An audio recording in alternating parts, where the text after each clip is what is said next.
It is the last blue hour of the evening on the shore of a great island, and the sea has gone smooth and dark and calm all the way out to the edge of the world. The day's wind has dropped, the way it always drops here toward night, and the water that was bright and restless all afternoon has settled now into a wide, slow breathing, rising and sliding up the pale sand and drawing gently back again, over and over, without any hurry at all. The air is warm still, warm the way stone is warm after a long day in the sun, and it smells of salt and of dry grass on the hills behind, and of wood smoke somewhere, and, underneath all of that, faint and sweet, of olive oil. And a little way up from the water, where the sand gives way to worn rock and low white walls, there is a single small lamp burning in a window, one steady coin of amber light hung against the coming dark, tended by someone you cannot see, and it is the only bright thing on all that quiet coast tonight. It is not a warning, and it is not a summons. It is only a light left burning for anyone still out on the darkening water, saying, without any words at all, "Here is the shore. Here is the way home. There is no hurry. Come in when you are ready." So come and stand here a moment on the warm sand in the last of the light, with the sea breathing at your feet, and before we take a single step, let us set the day down. Whatever this day has been, however long it ran or however much of you it asked for, you may lay it down now, right here at the edge of the water, the way a fisherman at the end of the day lifts the nets from his shoulders and lets them fall in a soft heap on the sand, and straightens up at last with nothing left to carry. You do not have to hold it any longer.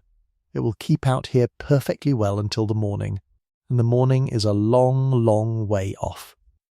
Let your shoulders come down from wherever they have been holding themselves all this while. Let the pillow take the whole weight of your head, the entire weight of it, so that your neck has nothing left to do and nothing left to hold. Let your hands lie open and easy. Take one slow breath in now, drawing it down deep and unhurried, and let it go even slower than it came, and feel how it is the letting go, and not the drawing in. That is the restful part. Take another, and on the long way out of it let your jaw come loose, and your shoulders sink a little further into the dark. And take one more, the softest of the three, and let everything that was still braced or waiting simply loosen its hold and set itself down, the way the sand lets the last of the waves slide back off it into the sea. Good, that is all that was needed. And now, before we go any further along this shore, one small thing, the same small thing we do together every night, because it is one of the kindest parts of these nights of ours. Where in the world are you listening from tonight? Whatever roof you are under, whatever hour it has grown to be where you are, you might leave it below, if you feel like it. A town, a country, a coast. Just a word or two, like a small mark set down on the wide dark map of the world. And think of it this way. We are standing tonight on the shore of an island, and all around that island, on every headland and in every little harbour, there are lamps like the one in the window behind us, small warm lights kept burning through the night above the water. And every time one of you leaves a mark below, it is as if one more of those lamps is lit somewhere along the dark rim of the sea, another little coin of amber set glowing against the night, so that by the time we have drifted all the way through this long night together, the whole coast is ringed round with soft lights, every one of them a person lying quiet somewhere on the round and turning earth, listening, letting go, keeping the old island company across all the miles and all the years. So light your lamp on the shore if you like, and know that it is burning there among all the others, and let us walk on. Now let me tell you the shape of this night, because it is a long one, and a little different from some of the nights we have spent together. On some nights we have chosen a single place, and simply stayed there, and let one quiet day flow past us from dawn to midnight, and gone nowhere at all. But tonight, we are going to do something else, something even larger, and, in its own way, even more restful, because it is so slow. Tonight we are going to follow the whole long life of a single people, a single bright thread of the world, from its very first stirrings here on this warm island all the way to its far end. Thousands of miles and thousands of years from where we stand now, and we are going to do it at the gentlest possible pace, the way you might walk the length of a very long gallery in a quiet house, pausing at each picture in its turn, never hurrying, letting each age hand us on softly to the next. We will begin here, on the island of Crete, at the very beginning, in the deep and early morning of that whole world, and we will move on, when the time comes, to stone-walled kings on a far mainland, and then to long dim centuries of firelight and song, and then to white cities rising on their hills, and to marble temples, and to gentle men asking gentle questions in sunlit squares, and at the very last, a whole world and a whole night from now, to torches moving east along the roads toward the edge of the known earth. But all of that is far ahead, and there is not the slightest need to reach for any of it. Tonight we begin at the beginning, and the beginning is here, on this shore, with the sea breathing in the dark, and if you are asleep long before we ever leave this island, that is not a thing gone wrong, that is the whole and entire point, because the story will keep, and the sea will go on breathing without you, patient and unhurried, exactly where you left it. So let me tell you where we are. This island in the warm middle of the sea is Crete, and we have come to it in the deep Bronze Age, some 4,000 years ago, in the early morning of Europe itself, at a time so long ago that everything we usually think of as old and ancient had not yet even been dreamed. There is no Rome yet, not so much as a village on those 7 far hills. There is no Athens worth the name, no marble, no philosophers, no ships of war. There are only these islands scattered like stepping stones across a bright inland sea, and on the largest and southernmost of them, this long green and gold island of Crete. Something is happening that has never happened anywhere in this part of the world before. A people is growing rich and clever and gentle here, all together and all at once, and they are building the first great civilization that Europe has ever known. We do not truly know what they called themselves. Their own voice has mostly fallen silent down the long shaft of the years, and the name we give them now was hung upon them thousands of years later, from an old story, so we call them the Minoans, after a half-remembered king named Minos, who may or may not ever have drawn breath. But the name hardly matters tonight. What matters is what they made, and how quietly and how beautifully they made it. And here is the first strange and lovely thing about them, the thing to carry gently into sleep, because it is so unlike almost everything that came after. They built without walls. All across the rest of the ancient world, wherever people gathered and grew rich, the very first thing they did, always, was to raise a great wall around themselves and set watchmen upon it. Because riches drew raiders the way a lamp draws moths, and a rich unwalled town was simply a town waiting to be robbed. But not here. Here on Crete the towns and the palaces stand open to the fields and open to the sky, with no ring of ramparts around them and no towers frowning down, because the people who lived here had a wall already, a wall so wide and so deep and so sure that no army in the world could climb it or come round it. And that wall was the sea. The calm, bright sea lay all around them, on every side, for many days' sailing in any direction. And the Minoans were the finest sailors alive, the masters of that whole sea, so that nothing could reach the island that did not come by water. And nothing came by water that they did not see long before it arrived, and so they simply did not bother with walls.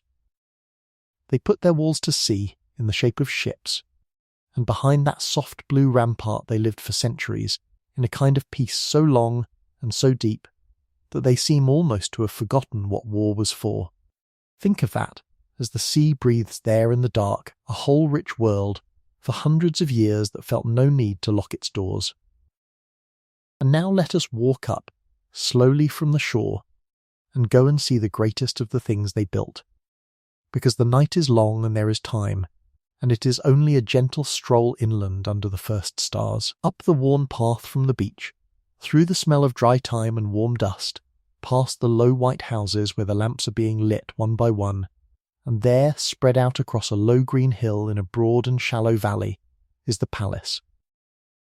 Though palace is not quite the right word for it, and you must not picture anything stern or towering. Picture instead a great low-sprawling honeycomb of a place, hundreds upon hundreds of rooms, all joined and folded and stacked together around a wide-open central court, rising here to 2 stories and there to 3 and 4, running off down this way in a line of storerooms and off that way in a maze of little chambers, with staircases turning down into cool shadow and terraces opening out into the last of the light.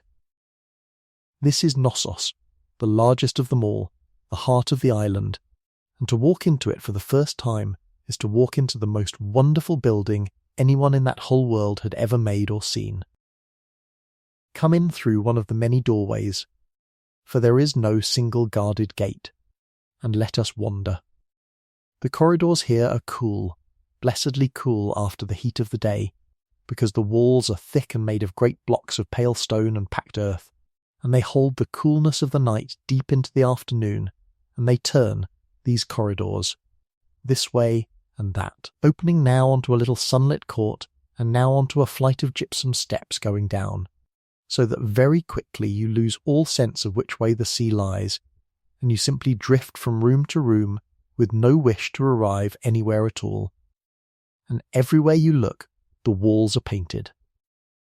This is the thing that would stop your breath. If you had come here 4,000 years ago, the plaster of these walls is not bare and grey, but painted in colours so fresh and clear and glad-hearted that they seem to be moving. Here along one wall swim dolphins, blue-backed and gold-bellied, curving and diving through a sea full of little darting fish and spiny urchins and swaying weed, so that the whole corridor becomes a piece of the ocean brought indoors. Here, on a garden wall, a small blue monkey climbs among rocks and reaches out a curious hand to a flower, painted so quick and so true that you can almost see it move. Here are lilies, tall white and red lilies swaying in a painted breeze on a painted hillside, and crocuses gathered in baskets, and slender young people walking in procession with offerings held carefully in both hands, and a bird the colour of the dawn perched on a rock. There are no battle scenes here. There are no lines of prisoners, no boasting kings trampling their enemies, none of the grim stone bragging that fills the walls of the great palaces elsewhere in the world. There is only the sea, and the flowers and the animals, and the graceful, unhurried people, painted by folk who loved the living world and wanted more than anything to have it around them on their walls. And the light comes down to find all this colour in the cleverest way, for the builders knew that a great deep honeycomb of rooms would be dark at its heart, and so they cut light wells down through the stories, open shafts that carry the daylight from the roof all the way down into the middle of the maze, so that even in the deepest inner rooms there falls, from far above, a soft and shifting column of the island's golden light, moving slowly across the painted floor as the sun moves across the sky. Wander a little further, down and inward, and you come to the great storerooms, long cool galleries lined on both sides with enormous jars. These are the pitoi, jars as tall as a standing man, taller, their fat clay sides looped with raised bands and handles like ropes, so many of them ranked side by side down the dim corridors that you could walk between them for a long while and never reach the end. And they are full of the wealth of the island, which is not gold, or not mostly gold, but something better, something you can pour, olive oil, thick and green gold and fragrant, pressed from the grey groves that cover the hills, poured into these great jars and stored here in the cool dark by the 1,000 gallons, and grain, barley and wheat from the wide fields, and wine and honey and figs. This is the true treasure of Knossos, this patient stored abundance, the oil and the grain gathered in from all the island, and kept here in the heart of the palace, to be shared out and traded away and drawn upon through the lean part of the year. And clerks moved among these jars with little tablets of soft clay, pressing careful marks into them to count what came in and what went out. So many jars of oil, so many measures of grain, keeping the quiet accounts of a rich and peaceful land. There is something deeply restful in it, this image of the great cool storerooms full to the brim, the wealth of a whole gentle world laid up in jars against any hungry day, tended and counted and kept safe in the heart of the painted maze. But the wealth did not only lie still in jars, it also went out upon the water, and came home again, and this is the other half of who these people were. For the Minoans were traders, the great sea traders of their age, and from the harbours of the island their ships went out across that smooth bright Aegean in every direction. Picture one now, if you like, as you drift, a long low ship with a single square sail and a curving painted prow, sliding out of harbour in the calm of the early morning, laden with the island's goods, jars of that green gold oil, and wine, and fine painted pottery so thin and so delicate it seems almost to be made of eggshell, and lengths of bright cloth, and little worked things of bronze and gold, and the ship goes island to island first, stepping stone by stepping stone across the sea, and then further, south and east, over the open blue water for days, until at last it comes to the mouths of the great river of Egypt, where the Minoan sailors, painted on the walls of Egyptian tombs, are remembered as the people from the isles in the midst of the sea, come with their gifts. And their ships went to the Levant too, to the busy shores where the cedar wood came down to the water and the purple dye was made, and they traded their oil and their beautiful pottery for tin and for copper to make into bronze, for gold, for ivory, for ostrich eggs and precious stones. And then they turned their painted prows for home and came back across the smooth sea to Crete, with the strange wealth of far-off lands in their holds. And all of it, everything, moved by that soft blue road, in peace, under sail. The island growing steadily richer not by taking but by carrying, not by war but by the patient going out and coming home of ships across a calm and sunlit sea. There are two more things to touch on here, very lightly, before we let this island grow quiet, and both of them are strange and lovely and a little dreamlike, so let them come as things half-glimpsed rather than things stared at. The first is the bulls. All through the art of Crete there move great bulls, painted and moulded and shaped in gold, and in the most famous painting of all, upon a wall of Knossos, there is a scene of the thing they called bull leaping. A huge bull comes charging, head down, and slender young people, girls and boys with long dark curls, are shown dancing over its very back, one seizing the horns, one turning a somersault clean over the plunging shoulders, one landing light as a bird behind the tail. We do not truly know what it meant to them, whether it was a sport, or a sacred dance, or a test of courage offered to their gods. And we never will, but there it is on the wall, this astonishing leaping game with the great beast. Done, it seems, without fear, the young bodies curving through the air as easily as the dolphins curve through the painted sea. And the other thing is a small figure of a goddess, a woman moulded in bright glazed clay, standing calm and upright in a tiered and flounced skirt, with a serpent held in each outstretched hand and a small cat sitting quietly upon her head. The serpent goddess, we call her, and she too keeps her secret, whether she was the great mother of the island, or a priestess in her holy dress, or the guardian of the house and its stores, no one now can say. But she stands there still, small and serene and sure of herself, holding her snakes without any fear at all, the way these people seem to have held the whole living world, close and unafraid. And out of all this, out of the great winding many-roomed palace, and the leaping bulls and the sea traders coming and going, there grew, long afterward, a story. And you have almost certainly heard it, and tonight we let it lie among us softly,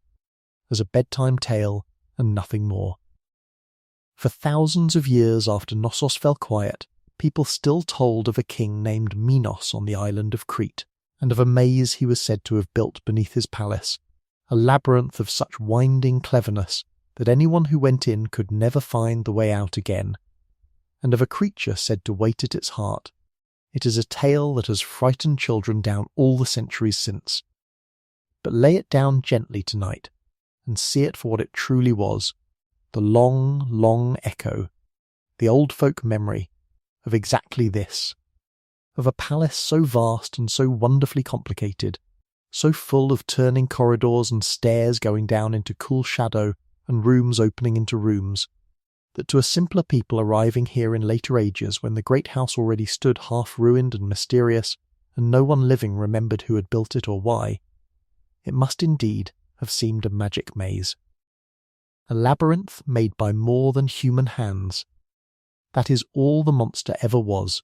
In the end, the shadow that a marvel casts, once the people who made it have gone, and only the marvel remains.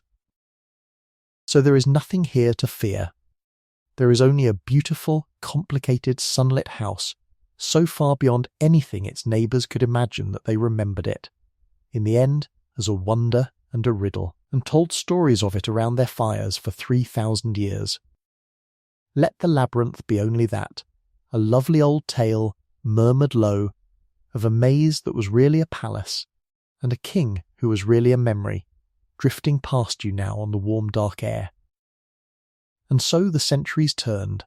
and the lamp burned in the window, and the ships went out and came home,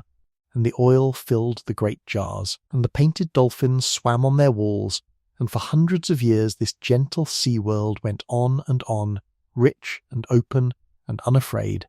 in the long golden morning of Europe. Nothing lasts forever, of course, not even the fairest things, and this bright island world would in time grow quiet too, as all worlds do. Far off to the north, out across the water, on another island of the sea. A mountain that the people knew as Thera had been sleeping for a very long time, and one day, in a season we cannot now name, it woke, and tore itself apart in one of the greatest eruptions the world has ever known, throwing a white column of ash and stone miles into the sky, so that the far northern horizon, seen from the shores of Crete, must have whitened and paled as though a second and colder dawn were breaking in the wrong part of the sky. And the sea shook, and the ash drifted down upon the fields, and though the island of Crete did not vanish, and its people did not all pass away in a night, something in that long golden confidence was shaken, and never quite came back. Slowly, over the years that followed, harder times came to the great palaces.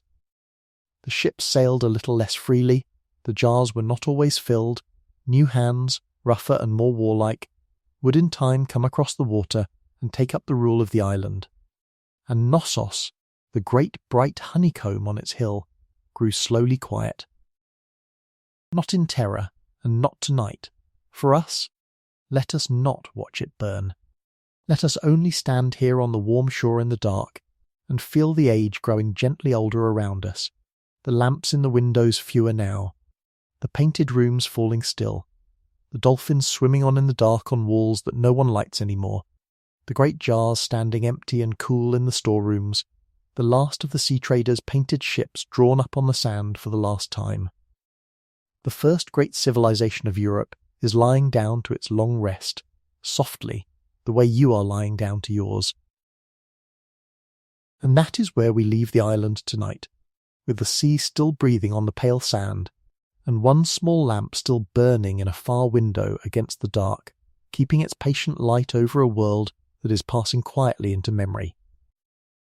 But the story does not end here. It only turns, the way a sleeper turns, and hands itself gently on. For while these sea palaces are falling still, far to the north, on the rocky mainland across the water,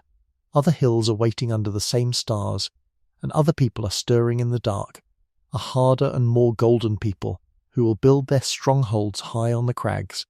And remember, one day, in songs, the wine-dark sea, and the black ships, and the old wars. We will go to them a little later on, when the night has deepened. But not yet. Not now. For now there is nothing you need to do and nowhere you need to go. The sea is calm, the lamp is lit, the jars are full and the dolphins are swimming and the island is sleeping, and there is all the time in the world. All the long night and all the long ages, and none of it asks a single thing of you. Rest here a while on the warm sand at the edge of the oldest morning, and let the sea breathe you down,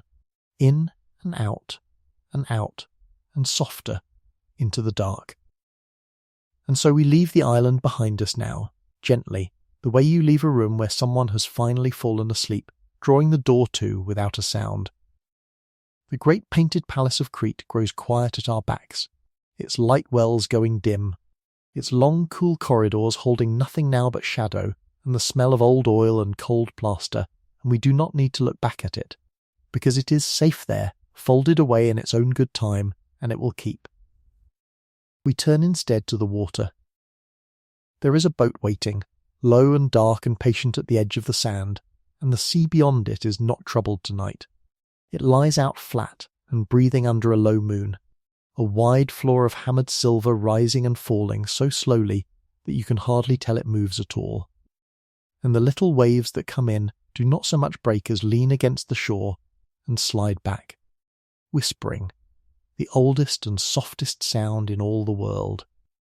So step down into the boat and let it take your weight, and lie back against the folded sail, and let the men at the oars do the rowing, for they have done this crossing 1,000 times and could do it in their sleep, and there is nowhere we have to be, and no hour by which we have to arrive.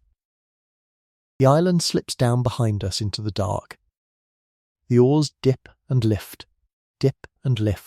so evenly that the sound of them becomes a kind of breathing, water running off the blades in a thin bright chain each time they rise, and the boat rocks you the way a cradle rocks, side to soft side, and the whole crossing is nothing but that gentle tipping and the far white road the moon lays down across the sea, pointing the way north to the mainland, patient as the lamp above a gate. And as we cross that quiet water, we cross something else as well, something you cannot see from the deck of a boat, and that is a great span of years. For the world we are rowing toward is not the same age as the island we have left. It lies not only a little way north across the Aegean, but a good few centuries further on down the long slope of time, and while our small boat rocks you between one shore and the other, whole lifetimes are passing on the dark land ahead, kings being born and growing old and being laid in the earth, so that by the time the keel grinds soft into the sand of the far beach, the painted sea kings of Crete have already become an old story even to the people waiting for us here, a rumour of somewhere golden and long ago. Do not trouble yourself to hold the count of the years, let them pass over you the way the miles of dark water are passing under you, without effort, without needing to be watched. It is enough to know that we have come forward as well as across, into a harder, higher, older feeling country, the rough green land of the Greek mainland, where the hills come down close to the sea, and the stone shows grey through the grass, and where the men who live behind the walls are not gentle sea traders painting dolphins on their plaster, but something else, something with more iron in it, warrior kings in halls hung with weapons, the very kings that a blind poet, wandering these same hills many centuries later still, would remember and sing of by their firelit names. This is the country of those songs. We are rowing, softly, into the world that Homer would one day recall. The beach when we reach it is pale and empty under the moon, and the boat noses up onto it with a long soft hiss of sand,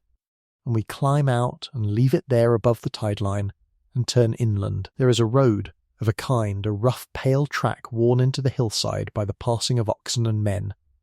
winding up away from the water into the folds of the land, and we take it slowly, in no hurry at all, letting the sea sound fall away behind and below us with every unhurried step. The country rises. On either hand the dark hills stand shoulder to shoulder,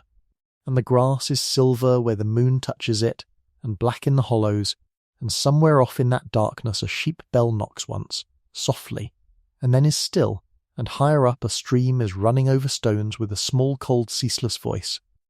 that keeps us company for a while, and then turns away into the dark. And as we climb, there begins to grow up out of the top of the land ahead of us a shape, a great crouched shape on the highest hill between two mountain peaks, darker than the sky, blunt and enormous and squared off in a way that no hill ever is. And as we come closer and closer along the winding track, you begin to understand, slowly, without any alarm, that the shape is made of stone, that it is a wall, but a wall unlike the low brick wall of any sleeping city, a wall built of blocks so vast that your eye cannot quite believe them, boulders the size of carts, the size of small rooms, grey and rough and fitted together without any mortar at all, just balanced and wedged one against the next by their own tremendous weight, running up and along the brow of the hill and vanishing over its shoulder into the dark. This is the citadel of Mycenae, the high stronghold of the warrior kings, and it has been standing on this hill so long, and the stones of it are so far beyond the strength of any ordinary man to lift, that the people who came after, finding it empty, could not imagine that human hands had raised it, and told themselves instead that it must have been the work of giants, of the one-eyed giants called the Cyclopes, who alone were strong enough to stack such boulders like a child stacking pebbles. And so the wall has a name that has clung to it ever since, Cyclopean, the giant's masonry. Stand a moment at the foot of it in the moonlight, and let your eye travel slowly up the rough grey face of it, block on massive block, and feel how the cool comes off the stone, and how patient it is, how it holds the whole weight of itself and the whole weight of the years upon it and asks nothing, presses on no one, simply stands and has stood, and will go on standing while you sleep. There is a gate. The track brings us up along the base of the wall and turns, and there ahead, framed between two great upright pillars of stone with a single vast lintel laid across their tops, is the way in, and it is a strange and gentle thing to come upon in the dark. For above the lintel, filling the triangle of stone that rises there, two lionesses stand carved in high grey relief, facing one another across a slender column, rearing up with their forepaws resting upon its base and their heads, which time and weather long ago wore smoothly away, turned out to watch the road. They are not fierce, these two. Whatever they were meant to be when the mason first cut them, whatever pride or warning they once carried for the kings who passed beneath, the long centuries have softened them, have taken their faces and their edges, until now in the moonlight they seem only to be keeping a kind of patient watch over the empty gate, two great calm guardians standing forever on either side of the pillar, holding the doorway open, letting the night pass through. This is the Lion Gate, and it is the oldest such carving in all of Europe, and men and horses and oxen wet from the fields and kings home late from the hunt passed in beneath it for hundreds of years, and now only the moon passes in, and now us, quietly, ducking a little though there is no need, the way one always ducks a little going in under an old low door. Feel the coolness of the great stones close around you as you step through. Feel the passageway narrow and the sky shrink to a strip overhead, and then feel it open out again as we come through onto the inside, up into the sleeping citadel of the warrior kings. Within the walls the ground climbs still, up ramps and shallow worn stairs of stone, past the dark mouths of storerooms and the low round foundations of houses where the king's craftsman and his soldiers and his scribes once lived, up toward the crown of the hill where the palace itself stands open to the sky. There is not much left of it now for the eye, only the low outlines of walls and the great flat floor and the round hearth at the heart of it. But the shape is easy to feel, and it is worth resting in, because it is the shape of home for all these Bronze Age kings, and it has a name. They called it the Megaron. Picture it, softly, with the moon pouring down into it where the roof has gone. It was a great long hall, its ceiling held up on 4 painted wooden columns, and set exactly in the middle of the floor between those 4 columns was a wide round hearth, raised a little, ringed with painted plaster,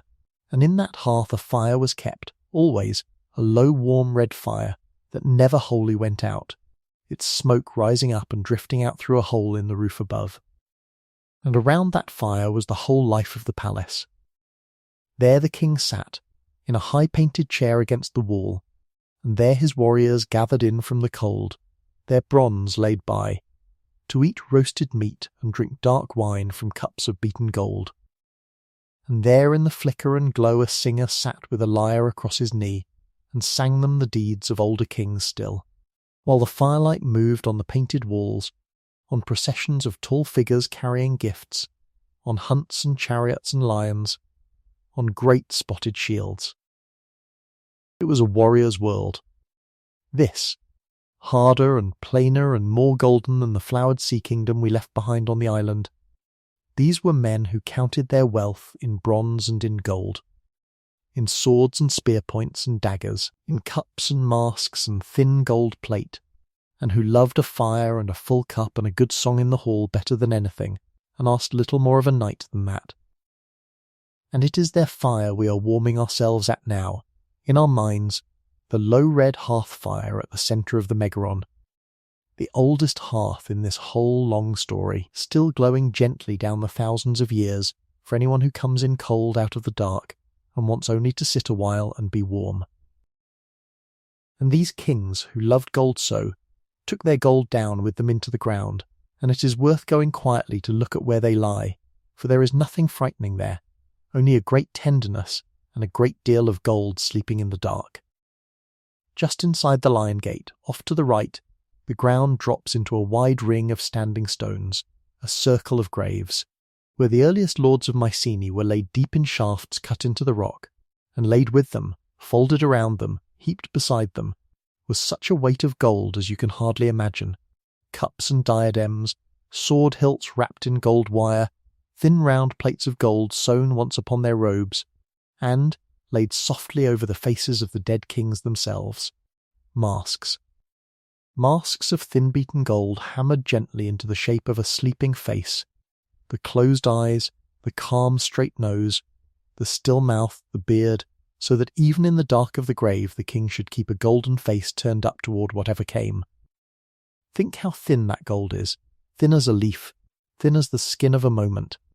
pressed so carefully by some craftsman's patient thumbs against the features of a man already gone. A last kind portrait made in the softest of all metals to lie in the dark forever, and think how gently it was laid down.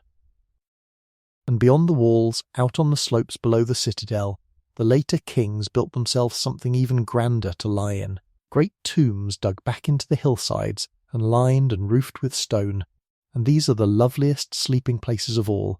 for they are shaped like the inside of a beehive, or like the inside of a great smooth stone egg. You go in along a long straight passage open to the sky, and pass beneath a lintel so huge it beggars belief, and then the walls curve up and in all around you, ring on ring of fitted stone, each ring stepping a little inward over the one below, climbing and narrowing and drawing together far up over your head into a single high point, a great domed dark hollow of stone,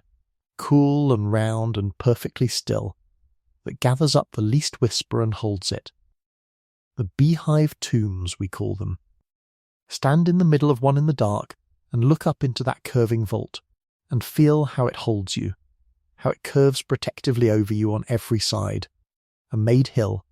a stone sky, built by men who wanted their dead kings to lie warm and gathered in under a dome of everlasting stone.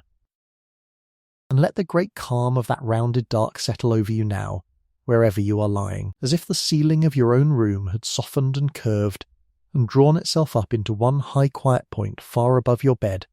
holding you the way the beehive holds its king. Not all the king's treasure went into the ground. Some of it was written down, and to see that we must cross the mainland a little way, southwest and down to a gentler shore, to another palace, the palace of a king the songs would call Nestor, at a place called Pylos, standing not on a fierce high crag, but low among its own soft hills near the sea. Pylos had no giant walls, it did not need them, it sat open and prosperous in its rich green country, a rambling honeycomb of a palace, room opening into room, painted throne halls and bathrooms and store chambers and long narrow magazines lined with great clay jars of olive oil standing shoulder to shoulder in the dark, hundreds of them, waiting. And in a little room just inside the entrance, a records office no bigger than a pantry, there sat the quietest and most patient people in the whole kingdom, the scribes. For these kings, it turns out, kept count of everything, and to keep the count they had a careful writing of little strokes and signs, pressed with a stylus into small flat tablets of soft wet clay, a script we now call Linear B, and all it was ever used for, so far as anyone can tell, all those thousands of tablets, was the gentle, endless bookkeeping of the palace. Picture the scribe at his low table in the lamplight, unhurried, licking his stylus, pressing the small marks patiently into the damp clay, so many sheep on the hills of such a village, so many measures of oil pressed and stored. So many bronze smiths owed so much bronze, so many wheels, so many pots, so many women set to grinding grain, and the rations of barley and figs owed to each. It is the softest possible use to which writing has ever been put. This, no poems, no laws, no boasts of conquest, only sheep and oil and wool and bronze counted and set down and counted again. The slow arithmetic of a kingdom keeping careful track of its own quiet plenty, tallies drying on their little shelves. And here is the gentlest turn of all, those tablets were never meant to last. Wet clay tablets, dried in the sun, were only a year's memory, to be soaked and smoothed and used again when the count was done. They should all have vanished long ago, every one softened back into ordinary mud. But we have them still, thousands of them, and we have them for one strange and quiet reason, which we will come to in a moment, and which is also the reason the fire at the heart of the Megaron, and the gold in the beehive tombs, and the whole bright golden warrior world we have been walking through tonight, comes at last, gently, to its rest. But before the resting, let one great story arrive here, the way stories always arrived in the Megaron, carried in by a singer to be told beside the fire while the wine went round. For of all the tales these warrior kings loved to hear sung of themselves, one grew larger than all the rest, and it is a tale you already half know, though we will tell it very softly tonight, with no edge on it at all, the way it deserves to be told at this late hour, the tale of the war at Troy. Far away across the Aegean, across what the singers always called the wine-dark sea, on the far northeastern shore where the water narrows toward another land, there stood a rich walled city called Troy, and the story tells how, for the sake of a stolen queen and a wounded pride, the kings of all these mainland citadels, Mycenae and Pylos and the rest, gathered their men and their bronze into a great fleet of black ships, and rowed across that wide dark water to sit down before the walls of Troy and lay siege to it. And there they stayed, the story says, not for a season, not for a year, but for 10 long years, 10 unhurried turnings of the seasons, camped in their huts along the beach beside their drawn-up black ships, while the smoke of their fires went up before the patient walls, and the great slow quarrel wore on and on. Do not lean into that war tonight, there is no need. You are lying far too comfortably, and it is all far too long ago. Hold it the way the kings themselves held it, as a thing already ancient, a firelit tale of heroes who were old before the oldest grandfather was young, names to be half sung and half dreamed over a cup of wine, swift-footed Achilles brooding in his tent by the sea, and grey-eyed wise Odysseus, who wanted only to go home, and old Priam of Troy watching from his high wall, and all the long 10 years of it draining past as slowly and as harmlessly, now as sand. Even to the Greeks who sat in the Megaron and listened, even to them, in their own Bronze Age, with the fire warm on their faces, the war at Troy was already the far-off golden yesterday. A story of a greater and older time, and to us tonight it is a story wrapped inside that story, a dream folded inside a dream, the black ships forever drawn up on a beach that has been empty now for more than 3,000 years, the smoke of their fires long since blown away down the wind, nothing left of all that shouting and striving but the low even voice of a singer by a hearth, carrying the names on gently into the dark, the way we are carrying them now. And now the fire that has warmed us all through this chapter begins, very slowly, to burn its way to the end of the age. For all was not to stand forever, these golden warrior kingdoms, these citadels behind their giants' walls, these honeycomb palaces counting their sheep and their oil. There came a time, some 3,200 years ago, a little after the songs say the black ships came home from Troy, when across the whole of this bright bronze world, one by one and then all together, the great palaces burned. We do not fully know why, and tonight it does not matter why. The reasons are lost, worn as smooth by time as the faces of the lions above the gate, some trouble of raiders off the sea, some failing of the harvests, some slow unravelling of the long threads of trade that had held the whole shining web together, and it does not need to trouble your rest to know the cause of it, only to know that it came, and that it came in the end as gently, from this far distance, as everything comes in the end. The great halls caught, and the flames ran up the painted wooden columns and along the roof beams, and out through the smoke hole where the hearth smoke used to rise, and the palaces of Mycenae and of Pylos and all their sister strongholds burned down into their own foundations, and grew quiet, and the kings, if any kings were left, walked away into the hills, and the counting stopped, and the singing in the halls fell silent, and the great Cyclopean gates stood open on empty courts, where the grass came creeping back in, and the roads that had run so busily between the citadels, carrying oil and bronze and messengers and songs, went slowly still, the grass growing over the ruts of the carts, until a traveller might walk a whole long day of them and meet no one at all. And the gold, all that thin bright warrior gold, the cups and the masks and the diadems, went down quietly into the ground, into the shaft graves and the beehive tombs and the ash of the fallen halls, and the earth closed softly over it, and there it lay, in the dark, keeping its own gleam to itself, waiting out the long night that was coming, the way a coal keeps its heart of red under a bank of grey ash. And here is the last gentle turn, the one we promised, those little clay tablets at Pylos, the scribe's soft mud tally of sheep and oil, the writing that was never meant to outlast a single year, were caught in the burning of the palace, and the great heat of the fire that ended their world baked them hard as brick, fired them like pots, and so preserved them, tender and unbroken, down through all the silent centuries, until we lifted them out of the ash and read the old count of the sheep again. So even the ending was a kind of keeping. Even as the fire took the golden age and laid it down, it saved, without meaning to, the quiet handwriting of a scribe at his table,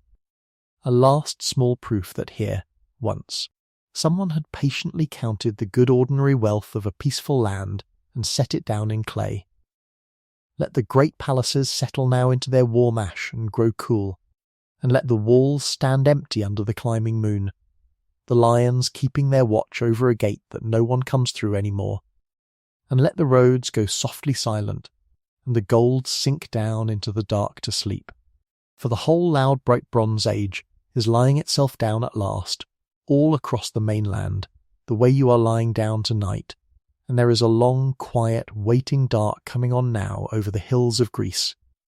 and we will walk out into it very slowly and very gently, together, in a little while. And so the great fires that had burned in the palace hearths went out one by one, not all at once, and not with any single crash, but slowly, the way a lamp gutters low and lower as the last of the oil is drawn up into the wick, until one evening there was simply no one left to trim it, and no one left to pour the oil,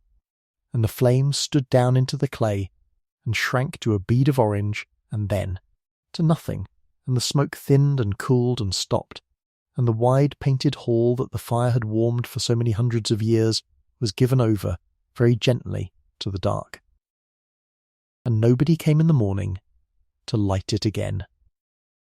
That is the quietest way I know to tell you what happened to the world we have been walking through. The world of the high citadels and the gold masks and the long black ships, because it did not end in a single night the way a story ends. It faded, the way a season fades, the way the warmth goes out of the ground in autumn so slowly that no one can name the day it left. The kings were gone, and then the men who had served the kings were gone, and then even the memory of what a king had been began to go soft at the edges, and the great halls stood open to the weather, and the rain came in through the roofs that no one was mending, and the swallows built their nests in the corners where the frescoes were quietly flaking from the walls, and the grass came up green between the paving stones of courtyards, where a whole court had once stood, in its finery, and there was no hurry in any of it, and there was no alarm. The world was only lying down to rest, the way you are lying down now, and it would sleep a long, long while. Come away with me from those emptying palaces then, out past the tumbled gate and the fallen wall, and down off the high places where the great stone strongholds stood, down into the lower country, into the folds of the hills, because that is where the people went, and that is where the rest of this long quiet night begins. For when the palaces failed, the many thousands who had lived in their shadow did not vanish, they simply drew back, the way water draws back off a shore, back into the small and the low and the sheltered places, into little clusters of houses in the valleys. A handful of families to a hollow, a few households gathered by a spring or in the lee of a hill where the wind could not find them. And they took up again the oldest and plainest way of living there is, the way that never truly needs a king, the way of the flock and the field and the fire. 10 houses here, of mud, brick and rough stone with roofs of thatch and branch, a dozen there, further along the valley, where the grazing was good. Small worlds, each one of them, small enough that everyone in them knew everyone else and had known them all their lives, and knew their parents before them, and would know their children after,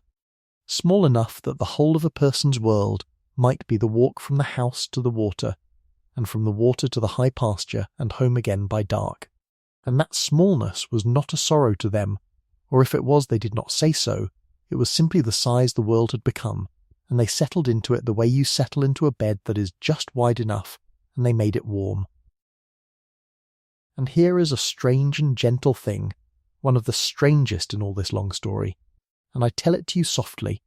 because it is the kind of thing that is easier to hear when you are already half asleep. In those small villages, in those quiet centuries, the people forgot how to write. Not all at once, and not because anyone decided to, but because the writing they had known had never really belonged to them in the first place. It had belonged to the palaces, to the clerks and the stewards who kept the counts of the sheep and the oil and the bronze, pressing their little wedge marks into wet clay in the storerooms of the great houses. And when the great houses fell silent, the counting fell silent with them. And there was nothing left to count in that way, and no one left who needed to, and so the marks were simply not made any more. The last steward set down his stylus, and no one picked it up.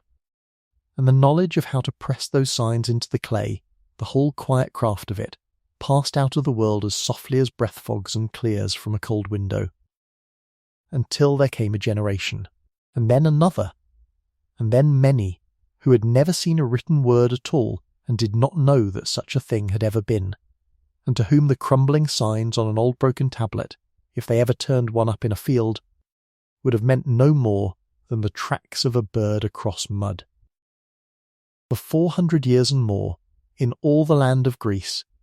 no one wrote anything down. Think of that, gently, the way you would hold a smooth stone in your hand in the dark.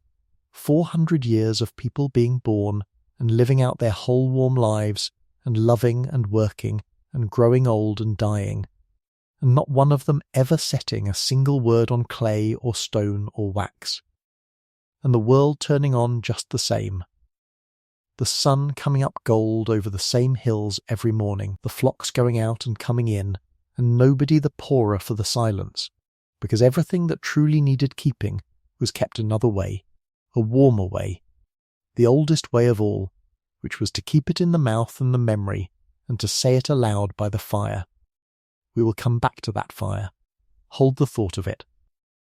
But first let me lay a few small, plain, restful things in your mind. The things these people made with their hands in the long quiet, because they are humble things and there is a great peace in them.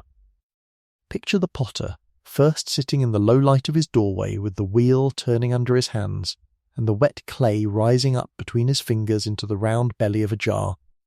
The great painted pots of the vanished palaces, with their leaping dolphins and their spiralling octopus arms and all their restless crowded life, those were gone now, along with the palaces that had wanted them, and what the potter made instead was simpler, and to my eye it is lovelier for its simplicity. The way a plain song can be lovelier than a grand one when you are tired.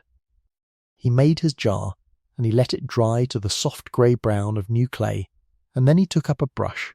and with a slow and steady and careful hand he painted upon it, not a leaping thing at all, but only circles. Plain dark circles running round and round the shoulder of the pot, band after even band of them, and between the bands a row of little half-moons, or a line of careful zigzag, or a single set of rings drawn with a compass so perfectly true that you could lie and follow them round with your eye forever and never find the place where they close. Round and round and round, the quiet patient circles, the way the seasons go round, the way the flocks go out and come back,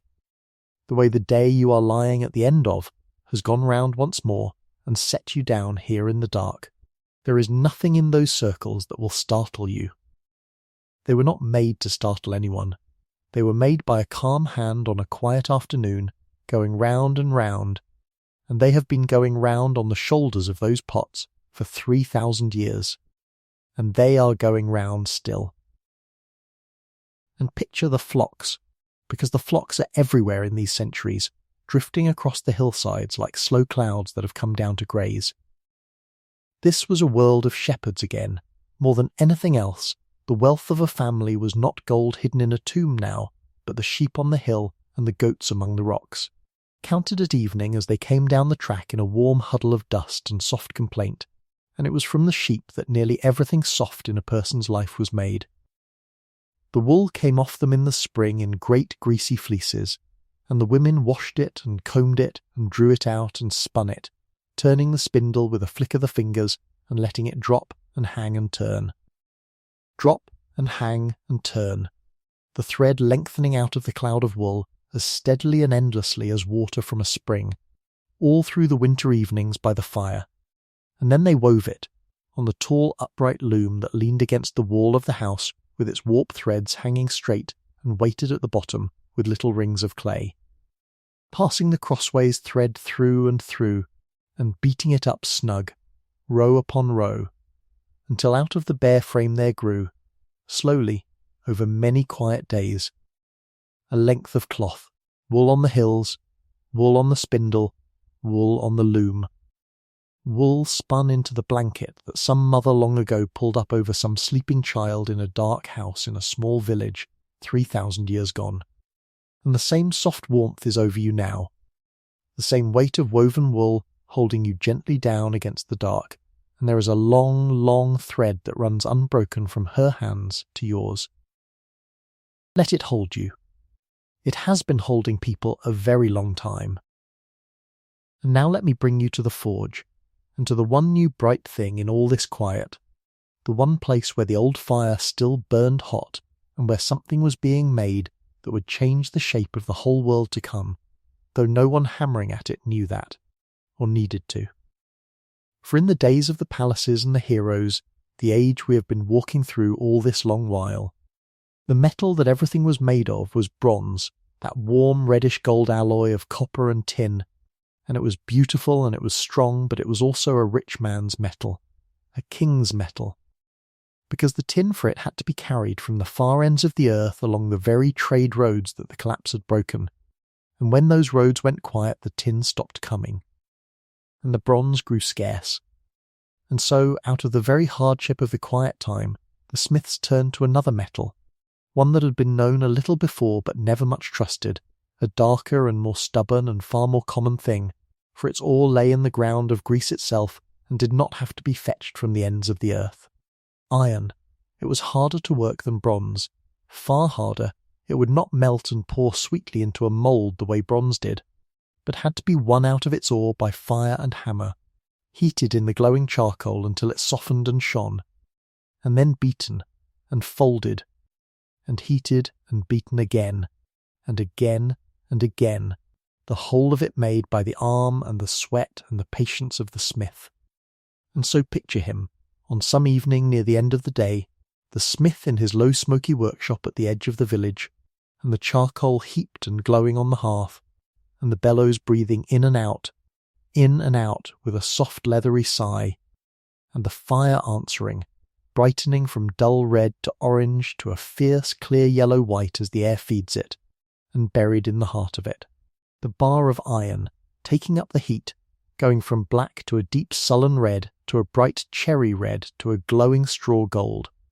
until the smith judges it ready and draws it out on his tongs, and it comes out of the coals like a small piece of the setting sun, throwing its red gold light up onto his face and the smoke-dark walls, and he lays it on the anvil and lifts the hammer and brings it down. And there is that sound, that old, old sound, the ring of iron on iron, steady and unhurried. A beat, and then a beat, and then a beat. The smith turning the metal a little between each blow, the sparks flying off in a soft golden spray and dying before they reach the ground. The red glow paling slowly to grey as the iron gives up its heat, until he thrusts it back into the coals to take the fire up again, and the bellows breathe, and the red comes back. That returning red glow, coming and going in the dark at the forge, the fire drawn up bright and let fall dim and drawn up bright again, is one of the truest lights in all these centuries, and it is a good light to sleep by. There is no violence in it tonight. It is only a patient man, making a tool by firelight, the way patient men had begun to do all across the quiet land, so that slowly over the long generations the ploughs and the knives and the axes of the world turned from gold to grey, from bronze to iron, and no one noticed the changing of the age, because it happened one warm evening at a time, at forges just like this one, under the same going-down sun. But I told you we would come back to the fire, the other fire, the hearth fire in the house where the family gathers when the work of the day is done, and it is time now, because that fire is the true heart of these centuries, and it is where the most precious thing of all was kept alive. For when the light failed and the flocks were in and the doors were shut against the dark, the people of these small villages gathered close around the hearth, the old and the young and the children heavy-eyed and leaning against their mothers, and they did the thing that human beings have done around fires since before there were words for most of what they felt. They listened to someone tell them a story. And on the best of nights, on a feast night, or when a stranger came travelling through, that someone was a singer, not an ordinary teller of tales, but a true singer, a man who had spent his whole life learning the old songs, who carried in his memory, with no book and no written word to lean on, more lines of poetry than you might think one mind could hold, thousands upon thousands of them, and who could sit by the fire with a simple lyre in his hands, a hollow shell strung with a few strings of gut, and touch it, and lift his voice, and begin.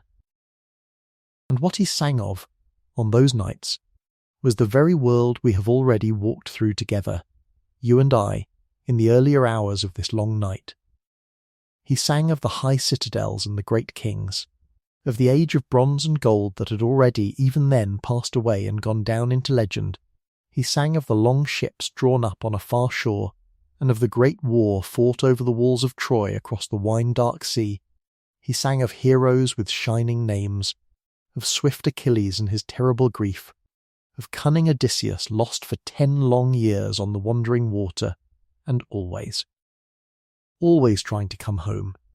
The very heroes whose real cities we saw standing empty on the hills, whose gold went down into the ground in the collapse. Those heroes did not die when their world died. They went into the songs. And the songs went from fire to fire. Think of how it travelled, this treasure, and how tenderly, and by what a slender thread. There was no writing, remember. Not one line of any of it was set down anywhere but in living memory. And yet it did not fade, the way the writing had faded, because it was tended the way the lamp above a city gate is tended. By hand, every night, forever, an old singer, grown grey, would have beside him at the fire a boy, a young one with a quick ear and a hunger for the songs. And night after night after night through the boy's whole growing up, he would hear the old man sing, the same great tale unrolling in the same great rolling lines, until without ever once seeing it written, the boy had taken the whole of it into himself, every hero and every ship and every turning of the story, and could sing it himself. And when the old man's voice at last went silent, the boy, a man now, and grey himself in his turn, would sing it on to the next quick-eared child at the next fire, and so it passed, hand to hand, mouth to ear to mouth, down through the dark centuries like a single flame carried from lamp to lamp, along a wall, so that it never once goes out. 400 years the songs travelled that way, with no page to rest on, kept alive by nothing in all the world but the steady, patient, unhurried voice of one singer after another, sitting by one fire after another, in the dark. And every time the tale was sung, it settled a little, and smoothed a little, and grew a little more perfect, the rough places worn away by all those tellings, the way a stone in a stream is worn smooth by all the passing water, until the words had found their truest and most beautiful shape, the shape they were always meant to have, and in that shape, still unwritten, still living only on the breath, there took form the two greatest songs the world had yet made. The long song of the wrath at Troy that we would one day call the Iliad, and the long song of the journey home that we would one day call the Odyssey. They were not books yet. They would not be books for a long time still. They were songs, warm on the air of 100 hearths, and they were carried through the whole of the dark on nothing but the love of them and the human voice. And it was near the end of that long carrying, when the quiet centuries were beginning, ever so slightly to warm and stir again, that the writing came back to Greece, and it came back not from the top, not from any king or any palace, but quietly, from below, along the sea roads, in the hands of traders. For the Greeks in their small villages had never been entirely alone. Along the coasts and out among the islands the ships still went, fewer and smaller than the great fleets of old, but going all the same, carrying oil and pots and wool to trade for what the villages could not make. And out on that water they met other seafarers, and the greatest seafarers of that age were the people we call the Phoenicians, who came from the cities of the far eastern shore and sailed the whole length of the sea buying and selling. And the Phoenicians had a thing the Greeks had lost. They had letters. Not the old wedge marks of the vanished palaces, but a new and clever and simple thing, a small handful of signs, one for each of the sounds a mouth can make. That could be learned in a day and could write down anything at all. And somewhere, on some quay, over some cargo of oil or purple dye, in a way too ordinary ever to be remembered, a Greek looked at those signs a trader was using to keep his accounts, and understood what they were, and wanted them. And the Greeks took the letters and made them their own. They kept the shapes, more or less, and even kept the names, so that the first sign, which the Easterners called something like Aleph, the ox, the Greeks called Alpha, and the second, Beth, the house, they called Beta, and from those first two borrowed sounds, Alpha and Beta, comes the very word, the alphabet, that we still use tonight. But they did more than borrow. The Eastern letters had signs only for the hard consonant sounds, and left the vowels to be guessed at, and the Greeks, needing to write down their own tongue, and perhaps, who knows, wanting above all to write down their songs, took some of the signs they did not need, and made them stand for the open singing vowel sounds, the A and the E and the O, the very breath of a voice held long, so that for the first time in the history of the world there was an alphabet that could catch not just the bones of speech but the whole of it, the vowels and all, the actual music of a sentence as it is truly spoken. It was a small thing done by traders on beaches with no ceremony at all, and it was one of the quietest and most important mornings the world ever had, though no bell rang for it, because from that handful of borrowed and reshaped letters would come, in time, the writing down of everything, the songs and the laws and the philosophy and the plays, the whole great library of the age still to come, and it all began here, in the trough of the long night, with a Greek copying a Phoenician's marks by the light of a fire on a shore. And with that, very slowly, so slowly, the long dim quiet began to lift, not sharply, not with any dawn you could point to, but the way you sometimes surface a little from the deepest part of sleep, not waking, only rising nearer to the surface, feeling the world begin to gather itself faintly around you again. The villages that had drawn so far apart began, one by one, to knit back toward one another, The little clusters of families in the valleys grew, and traded more, and married across the hills, and gathered on feast days at the one high place they held in common, the flat ground below the old hill where their fathers' fathers had always sacrificed. And where there was a spring, and a threshing floor, and room to stand together, and season by season, festival by festival, those gathering places drew the scattered households into something larger than a village and warmer than a stranger's country, a thing that had a centre now, and a name and a shape, a first faint gathering of people into a shared and single place that would in time be called, in their own soft word for it, a polis, though that is a word for tomorrow, and we need not carry it yet.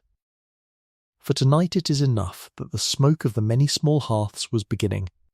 here and there across the land, to drift together toward one hill, that the singer's voice by the fire had carried the whole memory of the vanished world unbroken through the dark, and was ready, now, to hand it on to a people waking gently into the light, that the wool was on the loom, and the circles were on the pots, and the red glow was coming and going at the forge, patient and unhurried, one warm evening at a time. The long trough of the quiet centuries had done its slow and gentle work. The world had rested, as you are resting, and on the far side of that rest, though it was still a long soft way off and there is no need at all to hurry toward it, the light was beginning, very faintly, to come back. And so, very slowly, the way a fire that has burned down to a single red coal will sometimes find a new stick laid gently against it, and begin, without any hurry, to climb again. The little scattered villages of Greece began to lean toward one another in the dark. No one decided it. No king proclaimed it. It happened the way most good things happen, a little at a time and without anyone quite noticing, over more mornings than a person could count. A family whose flock had grown would send a son down the valley to the next cluster of houses, and there he would find a girl to marry, and the two households would become one longer thread, and where two footpaths crossed by a spring, someone would set down a flat stone to sit on while the water jars filled, and then another, and then someone thought to trade a basket of figs there for a knife, and then a potter came on market days, and then a smith. And after enough years of this, the crossing by the spring was not just a crossing any more. It was a place. It had a name. And up above it, on the nearest steep hill, the one with the good hard rock at its crown, the people began to keep their most precious things, the little wooden gods, the stored grain against a bad year, a wall to stand behind if raiders ever came up from the sea. They called that high place the Acropolis, which only means the top of the town, the high city, and it became the still heart of everything, the place you could see from far off across the fields and know that home was there. Below it they left a wide, flat space open and unbuilt, and that open space they called the Agora, the gathering place, and it was nothing much to look at yet, only bare trodden earth with a well at one side and a plane tree for shade, but it was where the whole town could stand together at once and be one thing, and that mattered more than anyone yet had words for. A hill to keep what was holy, a flat place to stand as one, a ring of small houses, a temple when they could afford it, and a wall around the whole when the times were hard. That was the shape of it. That was the polis, the city-state, the little self-contained world, and all across the mountains and islands and coasts of Greece, quietly, in valley after valley, that same small shape was being born. And you must understand, so that you can see it properly as you lie there in the warm dark, that Greece is not one broad country the way some lands are, one great smooth plain where a single king can look out over everything he owns.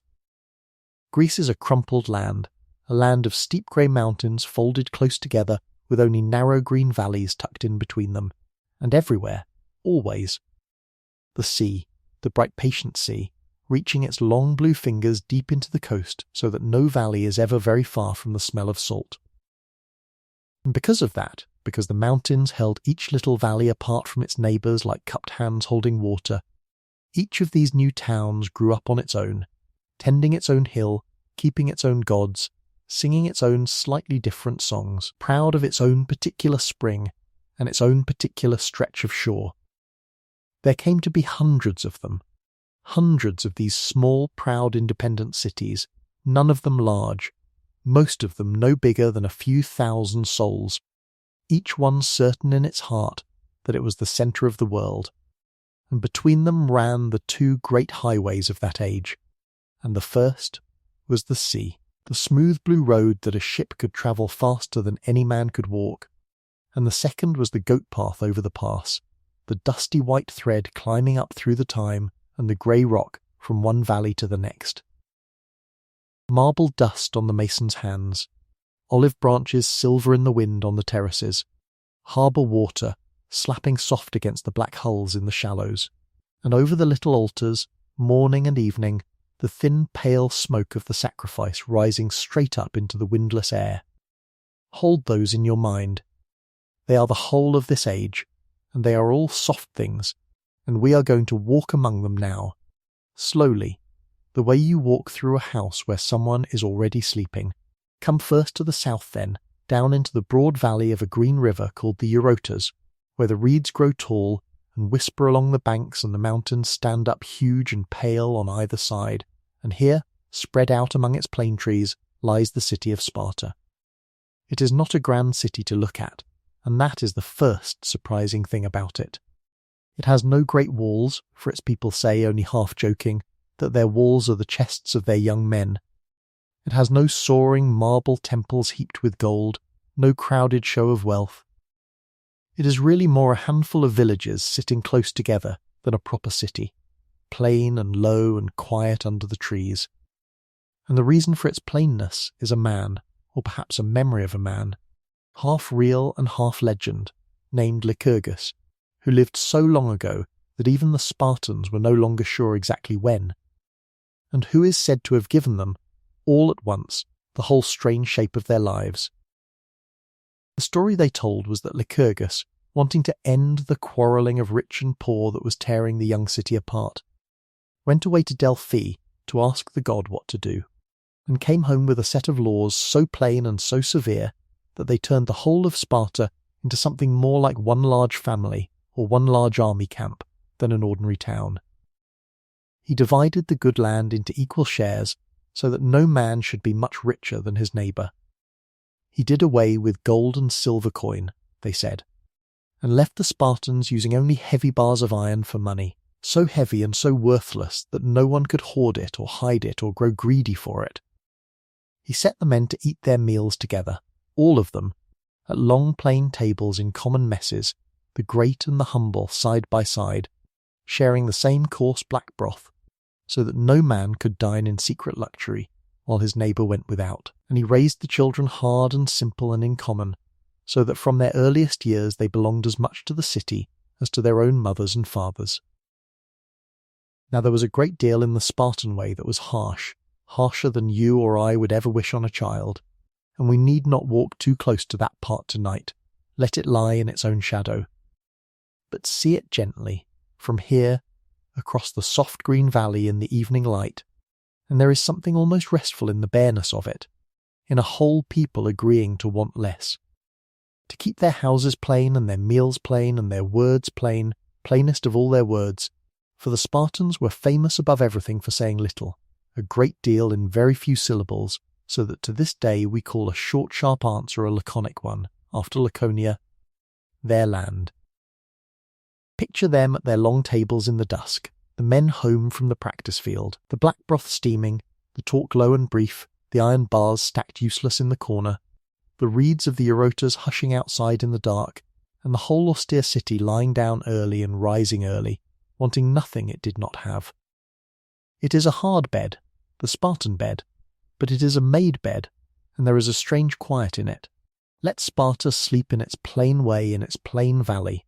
and let us climb back over the mountains and go north and east, across the whole width of the land, to a very different city,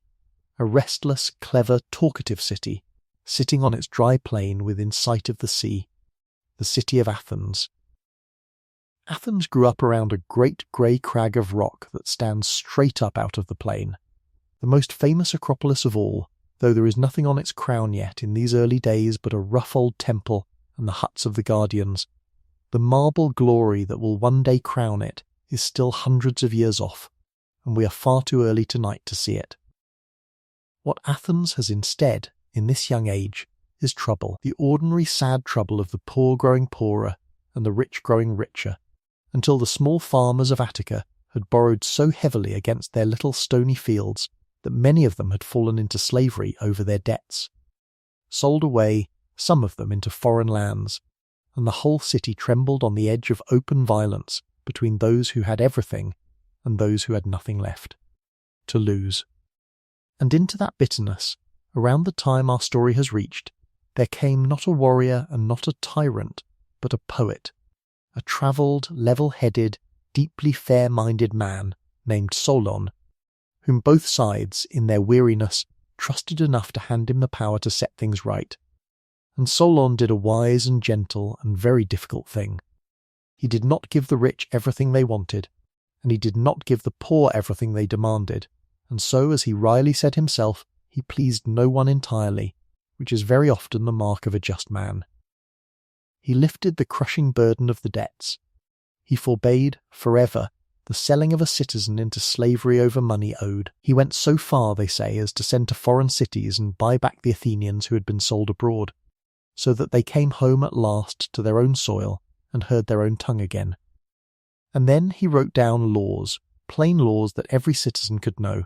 and he opened the doing of the city's business, just a first cautious crack, to the ordinary men and not only the great families, so that the poorest farmer had at least a voice in the assembly, and a seat, when his turn came, on the great juries.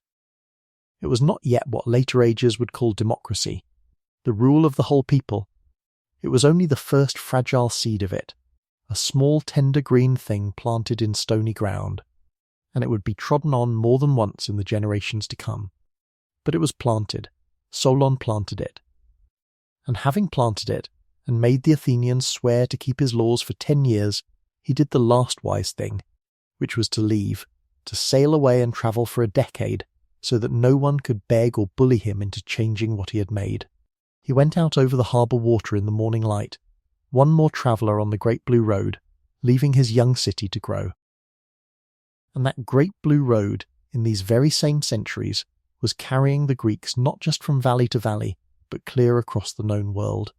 For the little cities were full, you see, fuller than their thin stony land could feed, more sons than there were fields to give them, and so, year upon year, they did a thing that was half necessity and half adventure. They sent their surplus children out over the sea to build new cities on far shores.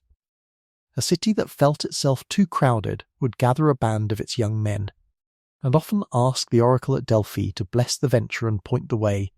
and choose a leader, and light a flame from the sacred hearth of the mother city, the ever-burning fire in the heart of the town, and carry that living flame down to the ship in a covered pot. And they would sail, sometimes for weeks, into waters they barely knew, until they found a likely place, a bay with fresh water and good soil, and a defensible hill, and there they would step ashore and kindle the mother city's flame on a new hearth, and lay out a new Acropolis and a new Agora, and become a new Polis, a daughter of the old one, keeping her gods and her customs and her speech, but standing free and grown on its own. And so the Greek cities were flung like bright seeds all around the rim of the great Middle Sea and the Dark Sea beyond it. There were Greek towns along the coast of what we now call Turkey, old and rich and clever, some of the cleverest of all. There were Greek towns all down the toe and heel of Italy, so many that the whole region came to be called Great Greece, and Greek towns in Sicily. Wide and wealthy under the smoking mountain. There were Greeks at Marseille in France, where they taught the local people to plant the vine and the olive. Greeks in Spain, at the western edge. Where the sun goes down into the ocean, Greeks strung all along the Black Sea in the cold north, trading for grain and fish and amber. Picture it from high up, the way a gull might see it, this whole vast blue basin of the sea, with little Greek harbours twinkling all around its edge like a necklace laid out around a mirror. Every one of them a small city, with its hill and its market and its thread of altar smoke, every one of them lit, in the beginning, from the same carried fire. It is a good thing to think of as you drift, all those little founded lights around the dark water, all that patient carrying of flame from shore to shore. And it was in these travelling, trading, wide-awake centuries that the Greeks took up a small bright invention that had drifted to them from the kingdom of Lydia just across the water in Asia, and made it their own. And it was one of the quiet inventions that changes the whole texture of a life without anyone marching or shouting: the coin. Before this, if you wished to buy, you weighed out lumps of metal, or bartered a jar of oil for a length of cloth, clumsy and slow. But now the cities began to strike small flat discs of silver, each stamped on the anvil with the mark of the city that made it, so that its weight and its worth were promised by the city itself, and needed no scale. And because each proud little polis stamped its own coins with its own dear emblem,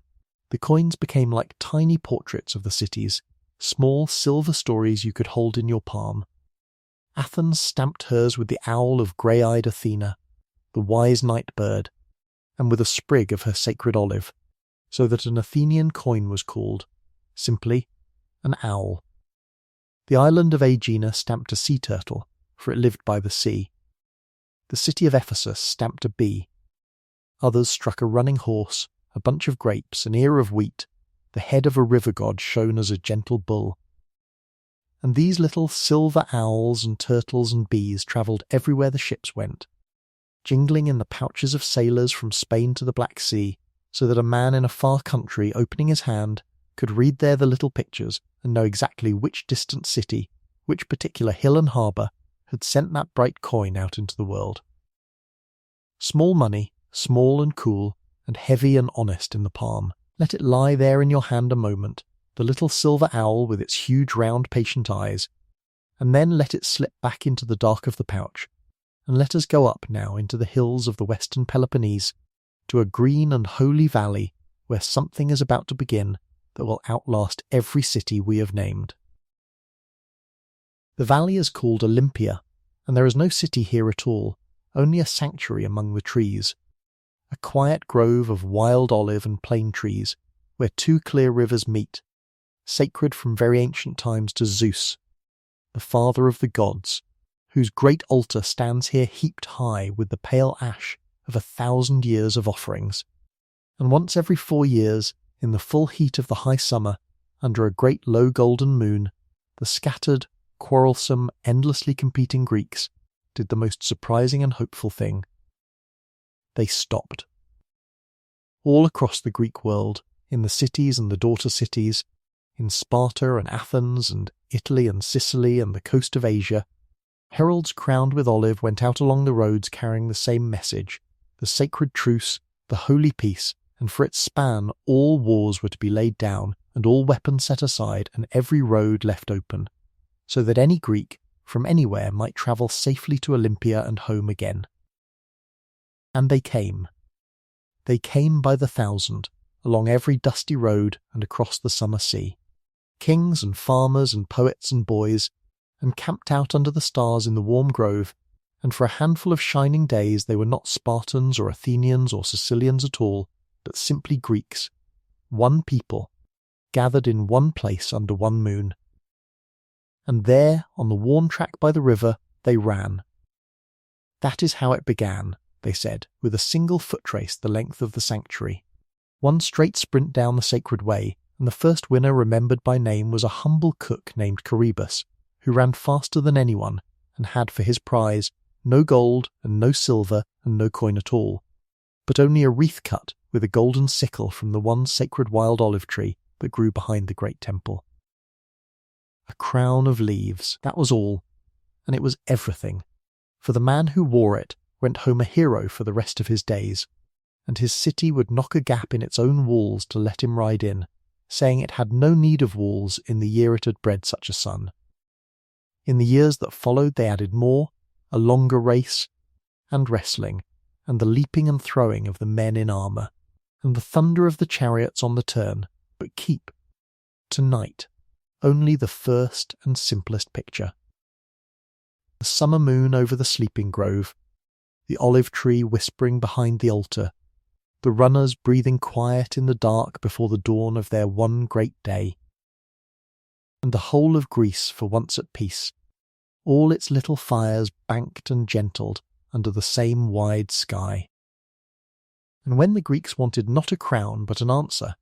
when a city could not decide whether to send out a colony, or a father could not decide whether to make a marriage, or a man simply lay awake in the dark with a question he could not put down, they climbed to another holy place, higher and stranger and more solemn than Olympia, up on the flank of a great mountain in the centre of the land. This was Delphi, which the Greeks believed to be the very navel of the world, the exact middle point, marked by a smooth ancient stone they called the Omphalos, and it clung to a shelf of the mountain high above a deep valley of grey-green olives running down to the far bright sea. Two enormous cliffs of pale rock stand over Delphi like the shoulders of a giant, and they call them the Shining Ones, for at evening the last of the sun burns rose and gold upon them, and out from the foot of the cliffs, cold and clear and endless, runs a sacred spring, the Castalian spring, where every traveller washed the dust from his hands and face before he dared to climb the winding sacred way to the temple of Apollo at the top. And in the dim inner room of that temple sat the strangest, gentlest wonder of the Greek world, a priestess called the Pythia, an ordinary woman of Delphi, seated on a three-legged stool over a cleft in the rock from which, they said, a faint sweet vapour rose, and there, in a kind of waking dream, she spoke for the god. A pilgrim who had climbed all that way would put his question softly, and the priestess would murmur her answer, low and strange and often hard to read, words that meant more than one thing, riddles that a man had to carry home and turn over in his heart for a long time before their meaning opened. And all up and down the sacred way, the cities of Greece had built little marble treasure houses, each trying to outshine the next, filled with the gifts they had sent the god in thanks, so that Delphi was a hushed and glittering place, cold mountain air, the murmur of the spring, the pale cliffs above, the far sea below, and always that low murmured voice from the dark of the temple, giving out its soft, difficult answers to the questions of a whole world. Let the murmuring of the oracle and the murmuring of the spring blur together in your mind now, one running water and one running voice, both of them cool and endless and asking nothing of you, and let them run on quietly under everything else as we come down at last from the mountains, and walk among the works these people were beginning to make with their own patient hands. For this was the age, above all, in which the Greeks first began to build in stone that would last, and to shape it beautifully. In the dim years behind us their temples had been small huts of mud brick and timber, with a roof held up on wooden posts, but now, growing richer, wanting to give their gods a house worthy of them, they began to build in pale limestone, and where they could quarry it, in gleaming marble, and they set up around the god's house those tall fluted columns that even now, 3,000 years later, we know at a glance as Greek, plain and strong and calm, swelling ever so slightly at the middle so that they seem to breathe, each one topped with a simple square cushion of stone. Rank upon rank of these white columns began to rise on the acropolises and in the sanctuaries, and the air of every growing city carried the fine white grit of marble dust and the steady chink, chink, chink of the mason's chisel from first light to last. And on the potter's wheel, in the workshops down by the agora, another quiet beauty was coming to its flower, for the Greeks had learned to paint their pots with a lustrous glaze that fired to a deep glossy black, and upon the warm orange clay they painted, in that black small perfect pictures of their whole world, the gods at their feasting, the heroes at their old wars, a boy leading a horse to water, women drawing from a well, dancers turning hand in hand, a ship under sail. Black figures on a red ground, glossy and fine, and every household had a few, a jar for water, a cup for wine, a flask of scented oil, so that even a poor family drank from a little painted poem. And with the painters and the masons went the singers, but not the old blind wandering singers of the heroes now, chanting the endless deeds of Achilles. These were new, quieter voices, singing not of great battles, but of small near things, of this one evening and this one heart. They are called the lyric poets, because they sang to the soft-plucked strings of the lyre, and they sang of the taste of the new wine and the trouble of loving someone across a crowded room, of the moon going down and the night going on and the poet lying awake alone, of a soldier who threw away his shield to save his skin and was cheerfully unashamed, of roses and of growing old. Far out on the island of Lesbos, a woman named Sappho sang such songs so tenderly and so truly that even the broken scraps of them that have drifted down to us can still stop the breath. Small songs about the girls she loved and the evening star and the apple too high on the branch that the pickers somehow missed. Not that they could not reach it, only that they never could. Wine and love and the evening and the sea. That is what they sang, softly to the falling notes of the lyre, while the marble dried and the black pots cooled in the kilns, and the altar smoke went up thin and pale into the summer dusk. And there we will let this age of beginnings rest. Look back over it from here the way you might look back over a whole day's walk from the top of the last hill in the last of the light. Out of the dark silent villages, so few and so poor, has grown a whole bright quarrelsome family of little cities, each on its own hill, each around its own market, each tending its own thread of holy smoke. Sparta lies plain and stern in its green valley, wanting nothing. Athens stirs and argues on its dry plain, a first small seed of self-rule just breaking the soil. All around the wide blue sea the daughter cities twinkle, each lit long ago from a carried flame. The little silver owls and turtles pass from hand to hand. Every 4 years the whole of Greece falls quiet and gathers under the summer moon at Olympia to watch the runners and crown them with leaves. High on the mountain the oracle murmurs over her cold spring. The first white columns stand up calm against the sky, the first black pots cool in the kiln, and the lyre plays somewhere in the dusk, singing of wine and love. It is a young world, and it does not yet know its own strength, and it has no idea at all of what is coming, far away to the east, beyond the cities of the Greek coast. A very great power is quietly growing, greater than anything in this small bright world of hills and harbours, and one day, though not tonight, its shadow will fall this way. But that is a story for another evening, and it can wait, the way everything waits in the dark, patient and unhurried, until the proper time. Tonight there is only the age of beginnings, the marble dust settling, the olive branches silvering in the last of the wind, the harbour water going still and black and full of stars, and over it all the thin pale smoke of the altar fire rising straight up into a sky that is quietly filling with the same stars that stand over your own roof now. Let the singers play on softly at the edge of hearing. Let the columns stand. There is nothing here that needs you awake for it. It has waited 3,000 years already, and it will keep, and it will still be here, calm and white and beautiful, whenever you wish to come back to it. Rest now in the young world. Among the first small lights. We will walk on when you wake, and so the little cities go on growing in the long warm light of those early centuries, each one gathered soft around its own hill and its own harbour, learning its laws and minting its first coins, and raising its first pale columns against the blue. And if you have been drifting easily among them, among the olive branches and the altar smoke, and the murmur of the oracle, then let yourself drift on now, gently, without stirring, into the years when that whole scattered world of small bright towns turned once, together to face the east, and found that it was not afraid. For far away across the water, further east than the ships had ever needed to look, a great empire had risen, wider than anything the Greeks had a word for. An empire of 100 peoples and 100 tongues that stretched from the edge of India to the shores of Egypt,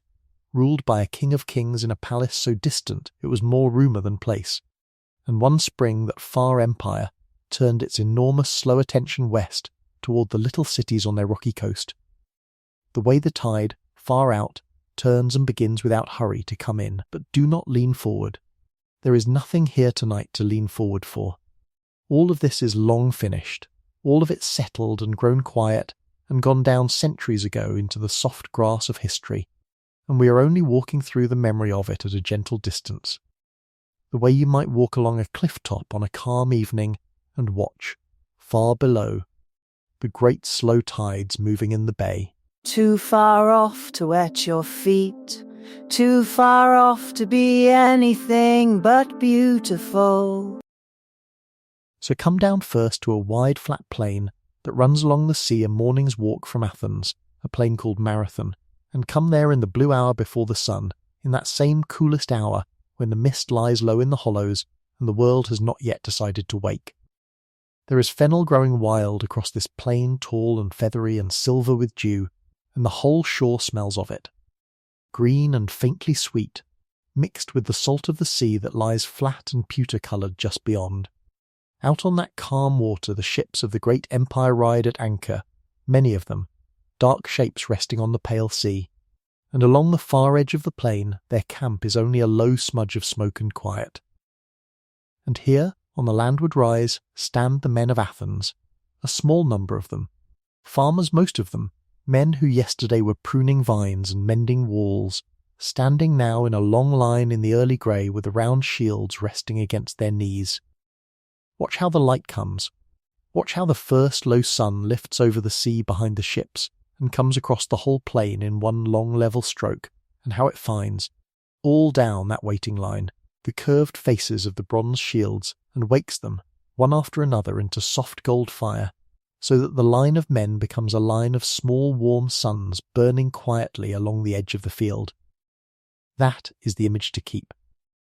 Not the running and not the crying out, which happened, and which are over, and which we may let lie, only the bronze catching the dawn, only the fennel silver with dew, only a small band of ordinary men on their own ground in the early light, who by the time the sun stood high had turned that far tide back down the beach and into its ships, and who then walked home tired across the hills to a city that could scarcely believe it was still standing. Let it be that simple tonight. The sun on the shields, the smell of the fennel, the tide gone back out, and Athens, unlooked for, still there, breathing in the noon. The tide, though, goes out only to gather. 10 years pass in a breath, 10 quiet years of building ships, and it comes in again, greater this time, so great that the old tellers reached for numbers they did not really have, a king leading his whole world west over a bridge of boats lashed across the water, so many men that the streams ran dry where they stopped to drink. Coming on slow and patient and enormous the way weather comes on, and the little cities, most of them, looked at that and knew what it was. And a handful of them chose to meet it not on the wide plains where such a host could spread, but at a narrow place, a pass in the mountains up in the north, where the cliffs come down close to the sea and leave only a thin road between. A place called Thermopylae, the Hot Gates, named for the warm springs that steam up out of the rock there. Come and stand a moment in that narrow pass, but stand in it gently, because what happened here has been told for so long and so loud that we have almost forgotten it can be told softly, and softly is the truth of it too. A few hundred men held this narrow place. They were Spartans mostly, and men from the towns nearby, and they held the gap not because they thought the whole ocean of the empire could be stopped by 300 shields, but because someone had to stand in the door while the rest of Greece made ready behind them,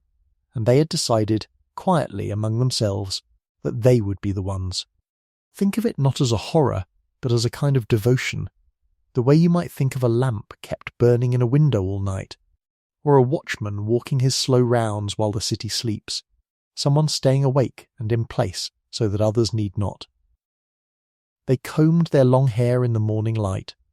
They ate their meal without much talking, and when the great host came on, they stood in the narrow gate where numbers could not tell, and they held it a day, and another day, and on the third day, outflanked by a hidden path through the hills, they stayed anyway, the last of them, and were covered over at last like a stone covered by the incoming sea. And the sea closed over them and moved on. But listen, that is not defeat. Not in the long telling, not tonight. They had spent the days that the rest of Greece needed. They had shown the whole watching world that the tide, however vast, met men it could not simply wash aside. Long after, a traveller put up a small stone in that pass with a few plain words on it, saying only that here the men had lain down obedient to what they had promised, and that stone stood there in the wind and the wild time for centuries, saying it quietly to anyone who passed. Let the warm springs go on steaming softly out of the rock. Let the pass fall quiet. The door was held long enough. That is all it was for, and now the tide is loose in the land, and it comes down at last upon Athens itself, and here is the hardest thing to hold gently, so hold it very gently indeed. The people of Athens left their city. They understood they could not stand behind their low walls against so great a host, and so, trusting an old dark saying of the oracle, that they would find their safety in walls of wood. They made a great calm decision, and they carried it out the way you carry sleeping children out of a house at night, quietly and all together. They put their old people and their wives and their children onto ships and rowed them across to safe islands, and the fighting men went aboard the wooden ships, the walls of wood the oracle had meant, and the city itself. The houses and the little temples on the sacred hill they left standing empty behind them, and the great host came into it and burned it, and the smoke of it went up, and was seen far off across the water by the people waiting on the ships. It sounds, said plainly, like the end of everything. It was not. It was the drawing back of the wave before it turns, for the wooden walls were waiting, hundreds of low swift ships drawn up in the shelter of a narrow strait between the mainland and a little island called Salamis, and into that narrow strait, at dawn, the great fleet of the empire came crowding, too many ships for so tight a water, and the light came up as it had come up over Marathon, low and level and gold across the sea. Watch it from the high shore, from far off, where the king himself sat on a throne carried up onto a headland to watch his fleet finish the little cities once and for all. From up there it is all silver and distance and slow motion, the water crinkled with light, the ships very small, the sound of it drifting up thin and far, a murmur of oars and voices carried on the sea wind, nothing near, nothing loud. Down in the strait the crowded ships of the empire cannot turn, cannot spread, cannot use their numbers, and the low swift ships of the Greeks come out from the shelter of the island and take them in the flank in the bright morning, and the whole vast weight of the great fleet begins, slowly, to tangle and to founder in that narrow bright water, and the tide, once more, and for the last time, turns and begins to go back out. You may watch the whole of it and feel no fear, because it is only water and light and the slow wheeling of ships far below, and because you already know, the way you know the ending of an old, old story told many times, how it comes out. By evening the strait is quiet. The spray settles. The king comes down off his headland and turns for home, back over the long roads east, back toward the distant palace. And the great tide of the empire draws away out of Greece, and does not come again, receding down the years the way the sea draws back down a flat beach at evening, further and further, softer and softer, until the sand it leaves is smooth and shining and empty and calm, and the people of Athens rowed back across the water to their burned hill, and stood among the warm ashes of their homes, and did not weep for long, because they had won, and because they were the kind of people who had already begun, standing there in the ruins, to think about what they would build. And what they built is the calm, bright heart of this whole long night. So let the ashes cool and the years turn softly forward, a generation forward, into a peace so wide and so golden that the people who lived in it hardly knew how rare it was, into the Athens of a man named Pericles, and let us simply go and live in that city a while, at ease, with nothing to fear and nowhere we need to be. The harbour is full of masts, the market is full of voices, and up above the roofs of the town, on the great flat rock they call the Acropolis, the high city, the sacred hill that the tide had burned bare, something is rising. Climb the winding path toward it in the clean morning light and watch, and what you will see, all across the top of that sunlit rock, is the slow, patient, unhurried making of the most beautiful building the Greeks would ever raise, the temple of the grey-eyed goddess who kept their city, the one they would call the Parthenon. It is not finished. That is the loveliest thing about coming here now, that you may watch it while it is still being made, course by course, block by block, in no hurry at all. Great blocks of white marble come up the ramp from the quarry on the mountain across the plain, marble so pure and so new-cut that in the morning sun it is almost too bright to look at, and where it is freshly worked it shows the faintest warm blush, like the inside of a shell, before the years will weather it to gold and honey and grey. Watch the workman, unhurried in the heat, easing a drum of marble into its place atop a rising column, turning it and turning it, grinding a little fine pale dust between the stone and the stone until the two faces meet so close and so true that no blade could slip between them, and then moving to the next, and the next.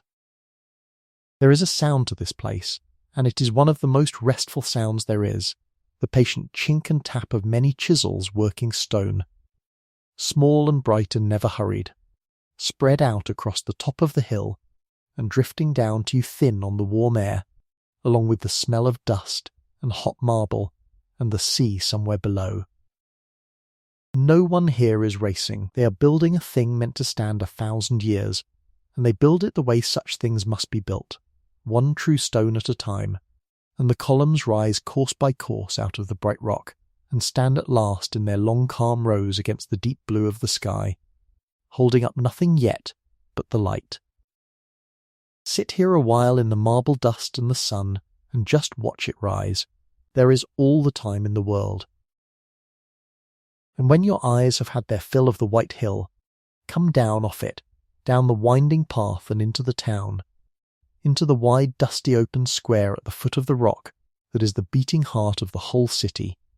the agora, the marketplace, where Athens comes every single day to be Athens together. Oh, but it is a warm and crowded and gentle bedlam down here, and every corner of it is a thing to lie back and half listen to. Here are the stalls under their striped awnings, and the tables of the fishmongers gleaming with the silver catch, and baskets of olives, green and black and shining, and figs, and clay jars of oil and honey and wine, and here is the pot-seller crying his wares, and here the man with the fresh bread. And everywhere the slow river of people moving through it all, farmers in from the country with a donkey and a load of onions, fine men in clean white cloaks stopping to argue in a doorway, a boy running an errand, an old man dozing in a patch of shade against a warm wall with his hat over his eyes. There is a low, steady sound that rises off all of this, off the whole assembled city going about its morning, a sound made of 1,000 voices and no one voice, the murmur and hum of buying and greeting and gossip and argument, of the water splashing at the public fountain where the girls come with their tall jars, of a coin ringing on a table, of laughter somewhere, of a hammer in a workshop down a side lane, all of it woven together into one warm continuous drone, the low hum of a whole people awake and easy and at home in the sun. Let that hum hold you the way the sound of a distant sea holds you, or a fire, or rain on a roof, a big soft blanket of human sound with no single sharp thread in it anywhere, rising and falling, going on, asking nothing of you, only letting you know, as you sink, that the city is here, and it is well, and it will keep itself while you rest. And there is one more thing this city does that no city before it had quite done, and it is worth drifting up a low neighbouring hill to see, gently, before the light goes. For on most mornings when a horn is sounded across the rooftops, the men of the city leave their fields and their workshops and their stalls and climb together up onto a broad bare slope of rock they call the Nix, a plain open place with a little speaker's step of stone at the bottom, and they settle themselves in their thousands on the bare warm hillside in the sun, and there, all together, they govern themselves. There is no king here, and no distant palace.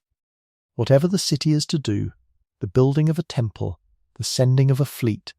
the keeping of the peace, is spoken of aloud in the open air before all of them, and any man who wishes may rise and walk down to the little stone step and say his piece, and be heard, and then another rises with the opposite view, and is heard as well. And the whole assembled city sits and listens and murmurs and weighs it under the wide sky. And when it is time, they do not count with quills and ledgers, they simply raise their hands, a slow forest of hands going up across the sunlit slope,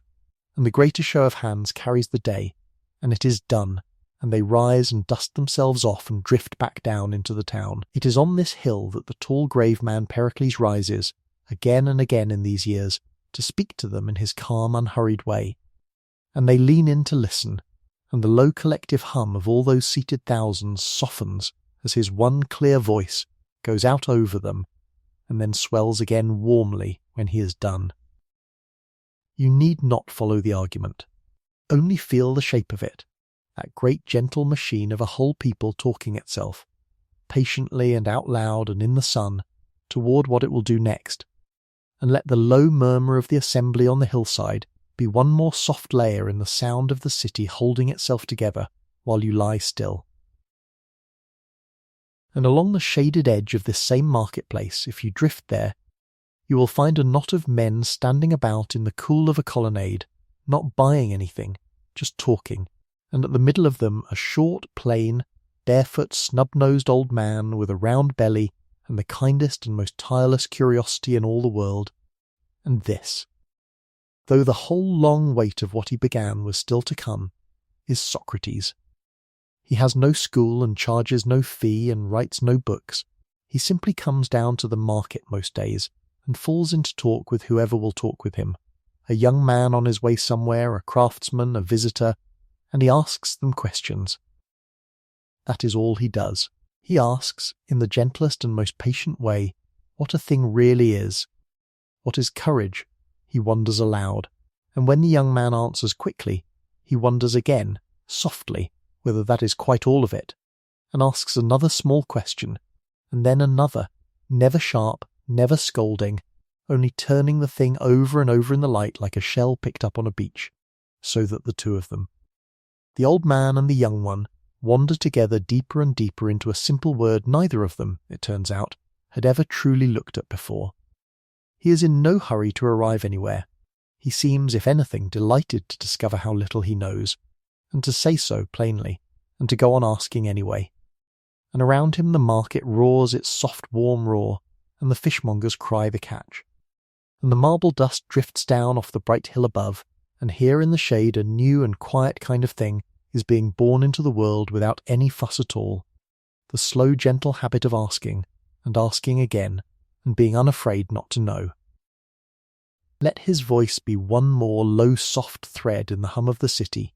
patient and unhurried and endlessly kind, asking its endless gentle questions somewhere off at the edge of hearing as you drift. And when the day tips over toward evening, and the heat goes soft and golden, the whole city does one more thing together, and it is the most beautiful thing of all to end on. For they go up the slope on the far side of the sacred hill, and take their seats, thousands upon thousands of them, tier above curving tier of stone benches cut into the hillside, an open bowl of a theatre with no roof but the deepening sky, all of them settling and murmuring and looking down together at a round flat floor of beaten earth where, in a little while, the old stories will be told. The whole city comes. The great and the humble sit along the same curved stone in the same fading light, and the low hum of all those gathered thousands rises up into the evening, and then, as a figure walks out alone onto the floor below, softens and settles, and falls at last into a great warm listening hush, so that you can hear the evening wind moving in the olive trees on the hill, and a single voice carrying, clear and unhurried, up the whole bowl of stone to the topmost row. And down on that floor, in the gold of the sinking sun, the poets tell the myths, the old, old stories the Greeks had carried with them out of the dark centuries, the doomed kings and the grieving mothers and the wandering heroes. And there are two men whose plays the city loves best in these years, one named Sophocles, stately and calm and clear, whose people meet their long-appointed sorrows with a strange still grace, and one named Euripides, closer and more human and more tender, who lets even the smallest and most overlooked people, the servants and the captives and the women, speak their hearts aloud in the dusk. You do not need to follow the story. You have followed enough stories tonight. Sit near the very back, high up on the last curve of warm stone with the whole city spread out below you and the first stars coming out overhead. And let the words come up to you the way music comes through a wall, the shape of them, the rise and fall of them, the long calm ache and comfort of a whole people gathered in the dark to hear together the oldest things they know. This is Athens at its noon. The marble stands white and new on the hill above. The market has gone quiet for the evening. The wide sea lies out beyond the harbour, calm now, the same sea that carried the tides of the empire in and out and home, gone smooth and dark and gentle at last, breathing softly against the shore. And the whole city sits together in the falling light and listens, and is at peace, and does not yet know, and need not know, and shall not tonight, that any other age but this golden one will ever come. Let it stay here. Let the last gold light lie along the marble. Let the low hum of the listening city rise into the dark and hold you, and carry you on, softly and further down,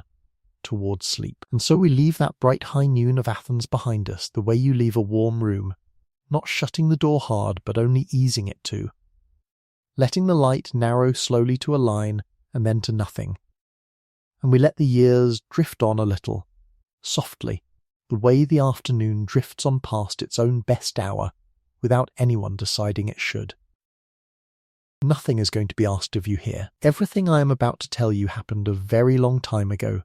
longer ago than almost anything a person can hold in the mind, more than 2,400 years back down the quiet slope of the world, and every single one of the people in it lay down long ago and slept, and their quarrels are all finished now, every last one of them settled and grown over and forgiven by the sheer soft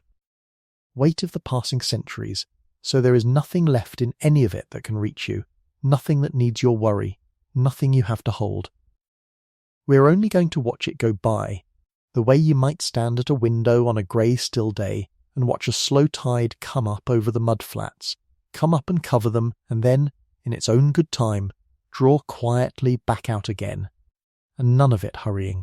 and none of it yours to stop or to start. So let your breath go long again. Let the pillow have the whole weight of your head. And let me tell you very gently about the two great cities that could not stop measuring themselves against one another, and about the calm old men who went on asking their calm questions all the while, in the shade of the olive trees,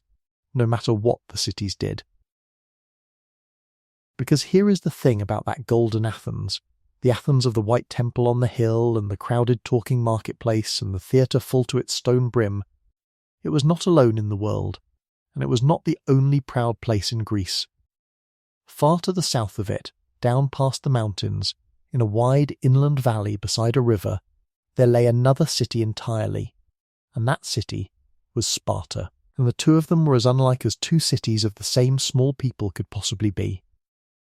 Athens looked out to the sea and loved the sea, loved ships and trade and argument and new ideas and painted pots and long speeches, and Sparta looked inward at its own hard fields and loved none of those things, but loved instead order and silence and the old ways kept exactly, and above everything else loved its soldiers, who were the most patient and unbreakable foot soldiers in all the world in those days, raised to it from boyhood, wanting nothing else. One city was all restless light and motion, like sun on moving water, the other was all stillness and stone. And for a long while, a good long while, they had needed each other, and had stood shoulder to shoulder, because you may remember, if you are still with me and not already halfway into sleep, that together they had turned back the vast armies of Persia in the years before, Athens with her wooden ships, and Sparta with her spearmen holding the narrow pass. They had been the two strong hands of the same body then. But a strange thing happens, sometimes, between two who have stood together against a common danger. Once the danger has drained away and gone, they look up and find the sky empty of any enemy but each other, and they begin, slowly, almost without meaning to grow uneasy at the other's strength. And that is what happened here, gently over years, the way frost works into stone. The friendship cooled and cooled. and the two great cities drew apart and began, each in its own way, to watch the other across the whole width of Greece with a wary and sleepless eye. You are not to worry about any of this. Lie easy. It is all so long finished. But I will tell it to you because it is part of the shape of the night, and because even the long, slow sadnesses of the world can be a kind of lullaby when they are far enough away, the way rain on a roof is only restful, because you yourself are dry beneath it. What came, in the end, out of all that watching and wariness was a war. A very long war, the longest the Greeks had ever fought among themselves, and because Sparta stood at the head of the lands they called the Peloponnese, that great almost island hanging off the south of Greece, we have come to call it the Peloponnesian War. But you do not need to hold the name. All you need to feel is the length of it, the greyness of it, the way it came on not as a single thunderclap, but as a slow tide of trouble that rose and fell and rose again across nearly 30 years, so that children were born under it and grew up under it, and grew old enough to fight in it, and men who were young at its beginning were tired and grey by the time it finally ebbed away. It was not one battle. It was a whole long weather, a long grey season in the life of Greece, and it moved past those two cities the way the years themselves move past, wearing everything a little smoother and a little sadder as they go. Now Athens, when the war came, did a careful and a clever thing, and I will tell you of it softly because it is the sort of thing you can picture and then let go of. The Athenians knew that on the open field they could never stand against those patient Spartan spearmen, city against city, shield against shield, but they knew too that they were masters of the sea, that their ships could go anywhere and carry anything, and that so long as they held the sea they need, never go hungry. So years before they had built 2 long walls,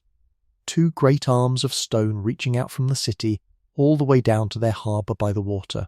a corridor 4 miles long, so that the city and its harbour were joined into one thing that the sea could always feed, and no army on land could ever quite close its hand around. And when the Spartan soldiers came marching up into the fields around Athens, as they did summer after summer, and burned the farms and cut the vines and stood in the smoke waiting for the Athenians to come out and fight them, the Athenians simply did not come out. They gathered themselves inside their long walls, all the country people crowding in from the fields with their carts and their goats and their children, and they let the enemy have the empty fields, and they lived on what the ships brought in, and they waited for the Spartans to grow bored and go home again, which, being farmers themselves under all that armour, the Spartans always in the end did. It was a patient, sea-fed, stubborn way to fight a war, and it might have gone on so, harmlessly enough, tied in and tied out, for a very long time. But into that crowded, walled-up city, in one of those early summers, with all the country folk packed in close together behind the stone, there came a thing that no wall could keep out, and it was a sickness, a plague, that rose up in the hot, crowded streets and moved through the people like a shadow crossing a field.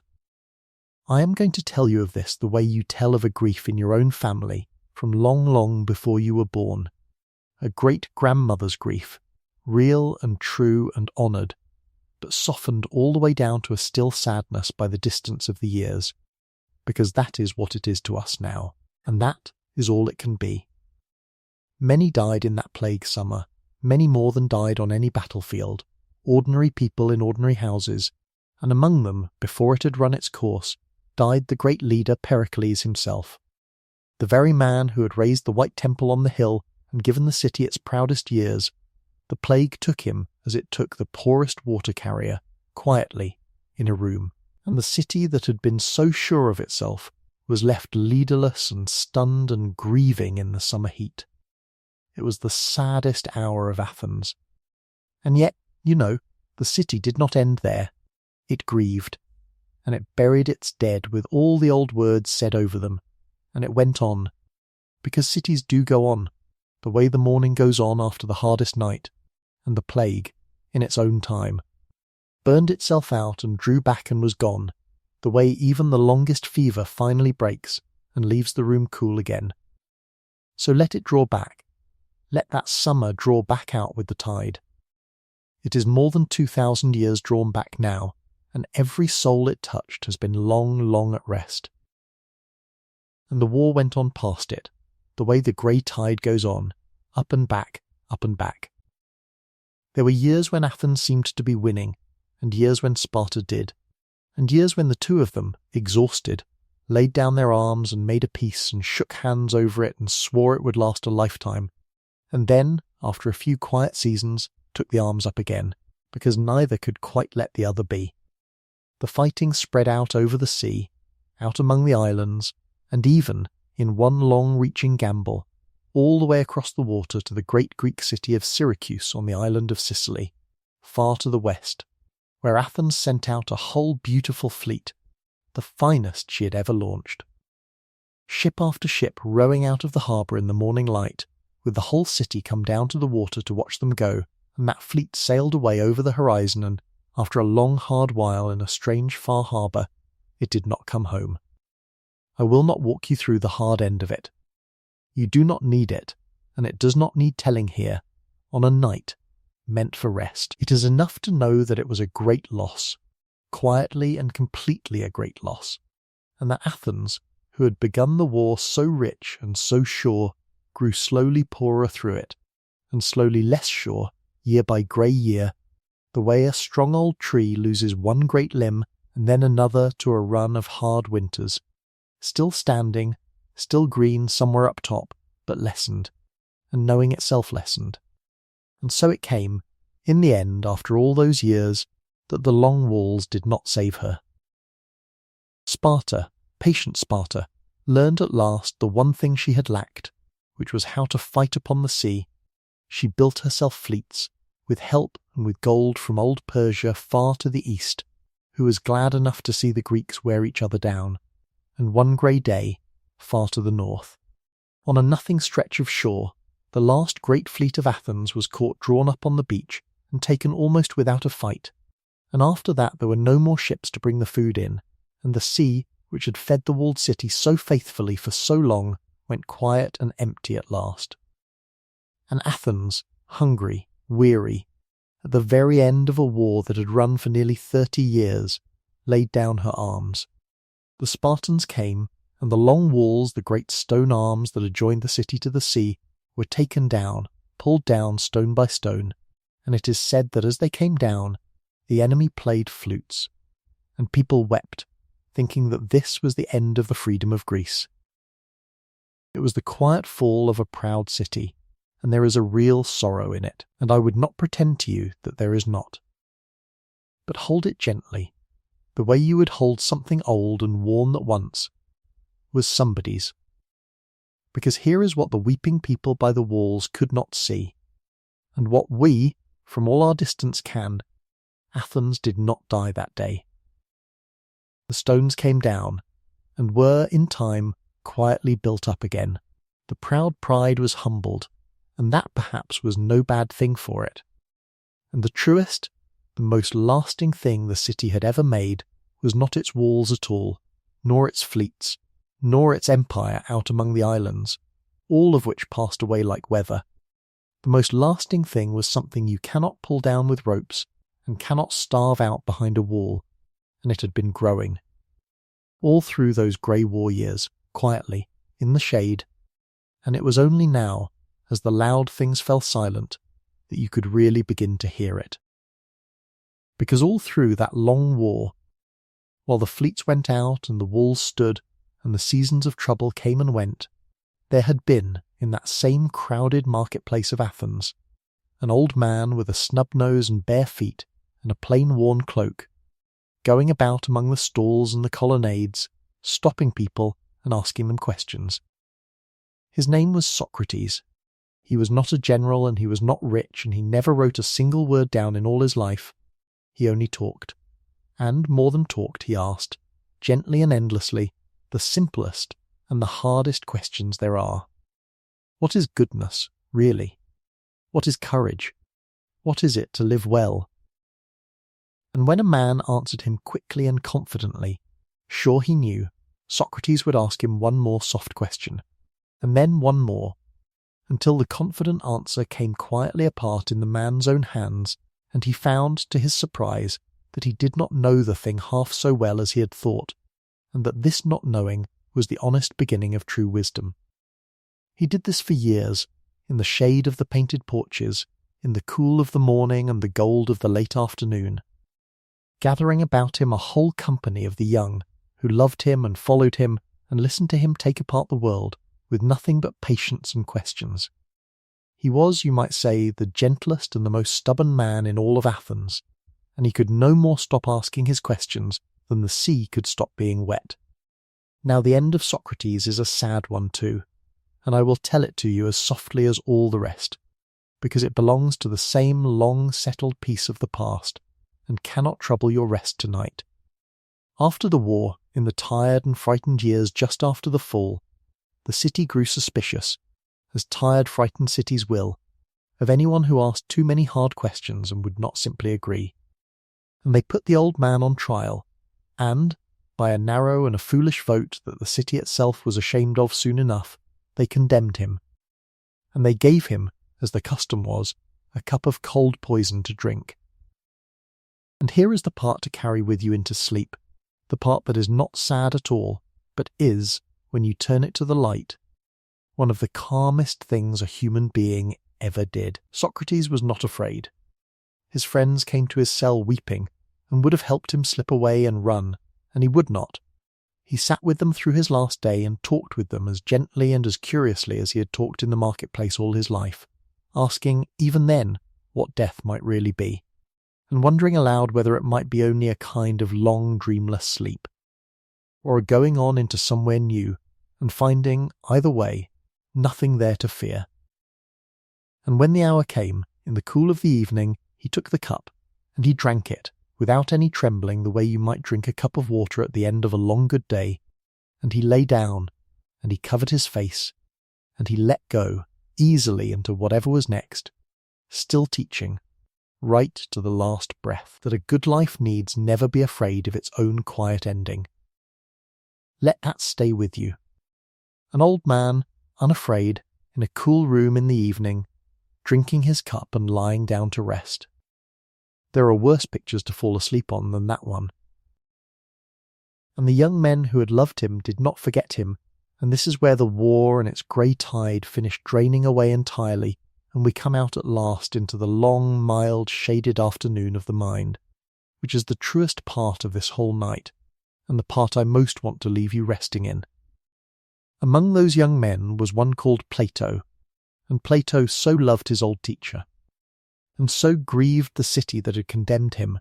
that he gave the whole rest of his long life to keeping that questioning spirit alive, and a little way outside the walls of Athens, in a quiet green grove of olive trees that had been planted long before in honour of an old forgotten hero named Academus, he made a place where anyone who wished to could come and think,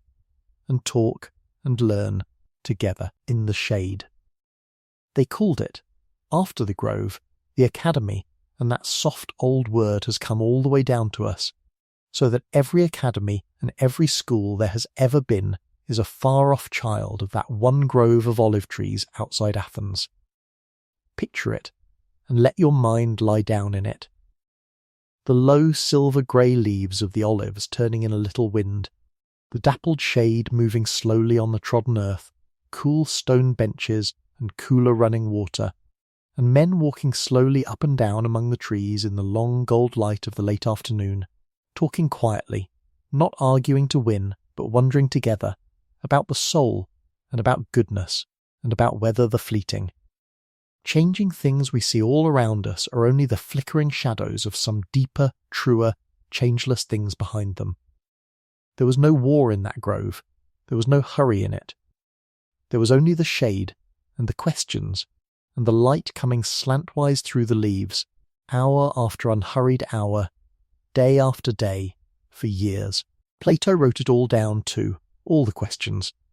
putting them into the mouth of his old teacher Socrates, so that the snub-nosed man in the bare feet goes on asking his gentle questions. In those written pages right down to this very night, and by lamplight, in the evenings, in 1,000 quiet rooms since, people have read those questions over and thought them through, and been comforted and companioned by them, long after the fleets and the walls and the empires had all gone down into the dark. And Plato, in his turn, had his own bright young man, the best of all the ones who came to the grove to learn, and his name was Aristotle. And he was of a slightly different cast of mind, and I love to think of the two of them, the dreaming teacher and the noticing pupil, in the same shade. For where Plato looked up and inward, toward the changeless things behind the world, Aristotle looked out and around and down at the world itself, at the actual olive on the actual branch, and he wanted, more than anything, simply to know it. All of it. Every kind of thing there was. He watched the fishes in the shallows and the bees at the flowers, and the way a chick forms slowly inside its egg, and he asked how a good government might best be built, and how a story ought to be told to move us, and what exactly we mean when we say a thing is true, and he wrote all of it down, patiently, on scroll after scroll, with his reed pen and his ink, and pressed the shorter notes into the soft wax of his tablets with a pointed stylus, the wax that could be smoothed with a thumb and written on again tomorrow. He set up, in the end, a school of his own, in another quiet green place just outside the city, this one with long shaded walkways running between the trees, colonnades where a man could walk up and down out of the sun, and because he and his pupils liked to think while they walked, strolling slowly to and fro along those cool-covered paths in the heat of the day, talking as they went, people gave them a gentle nickname that meant, more or less, the strollers, the walkers about. Picture that too, and rest in it, the long roofed walkway, the cool shade of it in the bright afternoon, the pillars going away in a calm even row, and the quiet men pacing slowly up and down between them, hands behind their backs, talking of the stars and the fishes and the good life, in no hurry at all, with the long shadows of the columns lying in soft bars across the stone. That is the great and gentle thing that grew up in the shadow of all that war, and it has outlasted every stone of it. The cities fought, and wore themselves down, and fell, and were humbled, all of which was the loud and passing weather of those years, but under the weather, in the olive groves and the shaded walkways, by ink and wax and quiet lamplight. A handful of unhurried men taught the world how to wonder and how to think, and how to ask the next soft question, and that has never once been pulled down since, in all the ages, and it will not be pulled down tonight. It is a warm thing to know lying here in the dark. Somewhere the great walls are always coming down, and somewhere always, in the long gold afternoon, someone is walking slowly under the olives, still asking gently what it means to live well. And now let the last of it drift by, softly, the way the very end of a long day drifts by when you are almost asleep.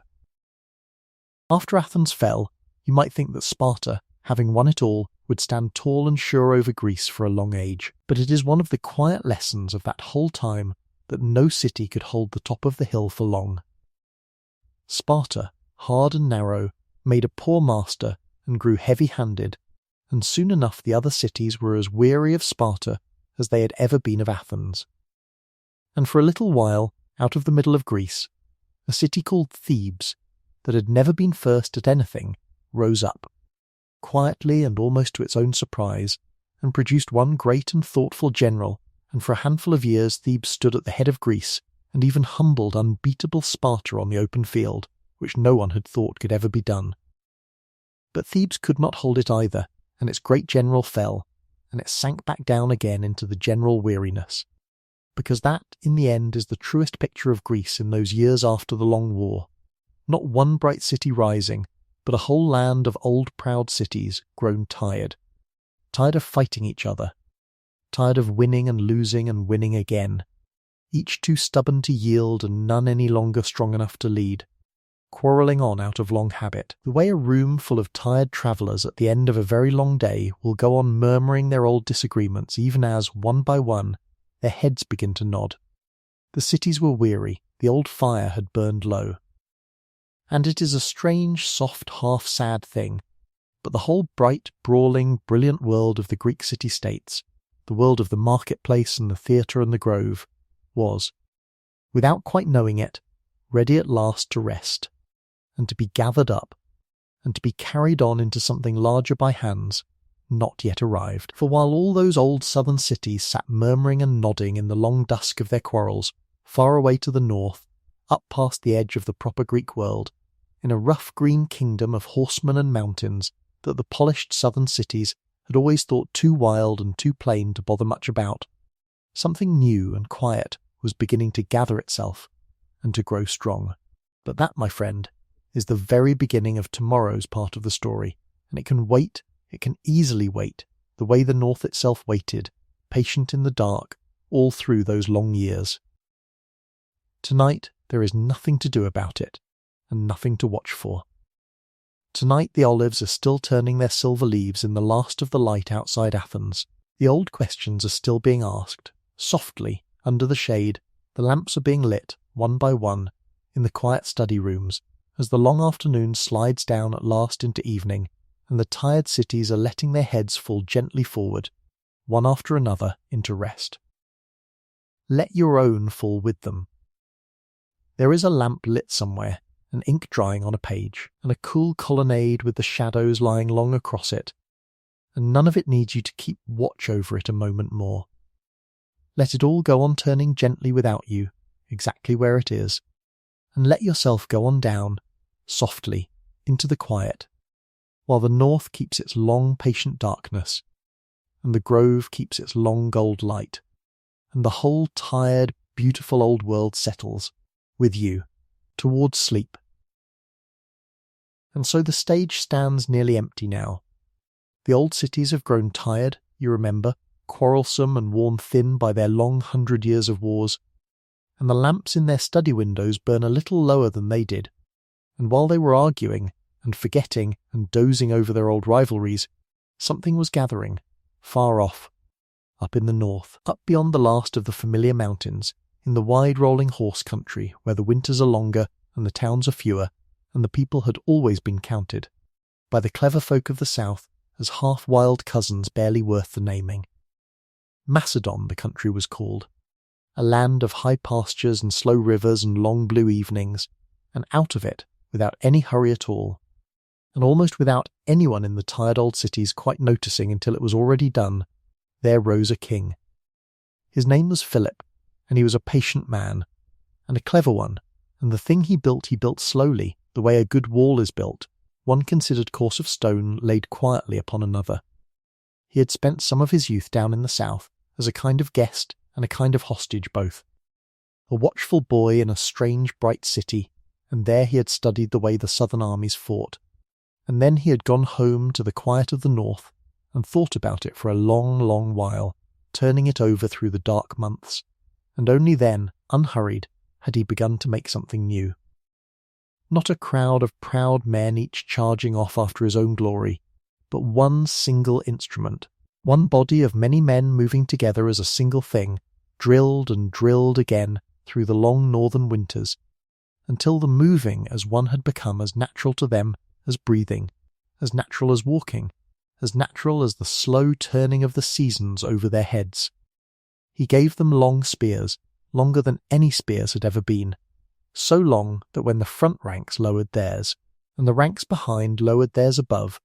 the whole great formation went forward behind a bristling hedge of iron points, a slow-moving forest, a wall you simply could not get near. And out on the wings, on either side of that patient wall of spears, he set his fast horsemen, the sons of his northern lords riding knee to knee, and he taught the spears and the horses to work together like the two hands of one quiet person, and he was in no hurry, and year upon year the thing grew stronger, and year upon year the weary cities of the south noticed a little more, and worried a little more, and did, in the end, very little about it. And when at last the two of them met, the tired old south and the patient new north, it was less a storm than a tide coming in, the water rising gently up the sand while the town slept, so that in the morning the shape of the whole world was quietly, permanently changed, and the proud old cities woke to find themselves, almost kindly, gathered in under one hand at last, their long quarrel folded up and put away like a game that had gone on too long into the night. But Philip was not the one who would carry the light eastward. that was left for his son. Picture the boy now, growing up in that northern palace among the horses and the long evenings. A quick, bright, restless boy, the kind who cannot sit still, who is always looking past the edge of the map to whatever lies beyond it. When he was small, they brought him a great black horse that no grown man could ride, a huge trembling shadow of a horse that shied and reared at every hand laid on it, and they were going to send it away as useless. But the boy watched it a while, quietly, the way his father watched things, and he saw that the horse was only frightened of its own shadow moving on the ground. And so he turned its face gently toward the sun, where it could not see the shadow any more, and spoke to it low, and then simply climbed up and rode. And the whole court went quiet, and his father, they say, had tears in his eyes. That was the kind of boy he was. And because his father wished him taught, and taught well, there came up from the south to tutor him one of the greatest of all those quiet questioners we sat with a little while ago, the calm man of the shaded walkway, the one who wanted to know the name and the nature of every single thing under heaven. And so the restless boy of the north learned his letters and his stars and his living creatures and his old sung poems at the knee of a philosopher, and carried ever afterward, folded somewhere deep inside all his hurry, a worn copy of the old Song of Troy, of the black ships and the wine-dark sea, the very song the wandering singers had once kept alive by voice alone through the long dark centuries. He slept, they say, with that song beneath his pillow, all his life. And his name, this boy, was Alexander. He came to the throne very young, when his patient father was gone, and almost at once he turned the whole of that new-made army, the slow forest of spears, the knee-to-knee horsemen, and he pointed it east, toward the one great old shape on the edge of everything, the vast and ancient empire of Persia, the very power that had once, long ago, come rolling twice against the little Greek cities by the sea, and been turned gently back at the dawn-lit plain and the narrow pass and the crowded bay. Now, after all the years between, the small world went to visit the large one. He led his men down to the water at the narrow crossing where Europe leans across to Asia, that thin bright channel where the two continents almost touch.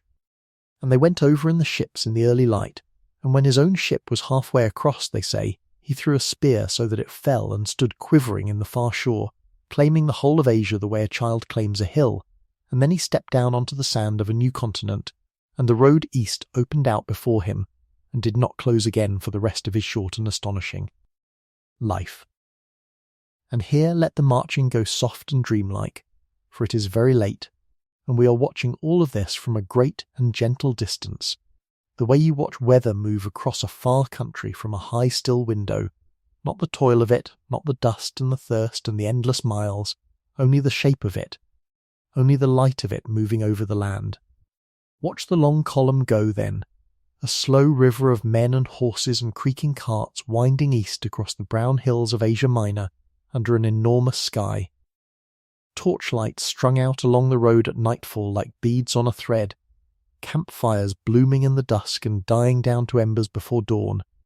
and the whole patient forest of spears flowing on, over one range of hills and down into the next valley and up and over again, always east, always toward the morning. Somewhere along that road there was a famous knot, an old tangle of rope tied by a forgotten king around the yoke of an ancient cart, and it was said that whoever loosed it would rule all of Asia, and Alexander looked at it a while and did not fuss with the threads, but simply, in his quick way, cut it clean through, and went on, east, always east, without looking back, the way you are letting go tonight of every small tangle you carried in with you, not picking at it, just letting it fall open and be done. Down the long coast he went, past the old Greek towns strung along the shore like a line of lamps that had been burning there since the far-off days of the colonies, and the towns opened their gates to him gladly, and the road ran on, and then it turned south, down into the warm and ancient land at the mouth of the great river, into Egypt, the oldest country in the whole of the known world, older by far than any Greek could truly imagine, a land of vast, still monuments already worn smooth with more centuries than Greece had years.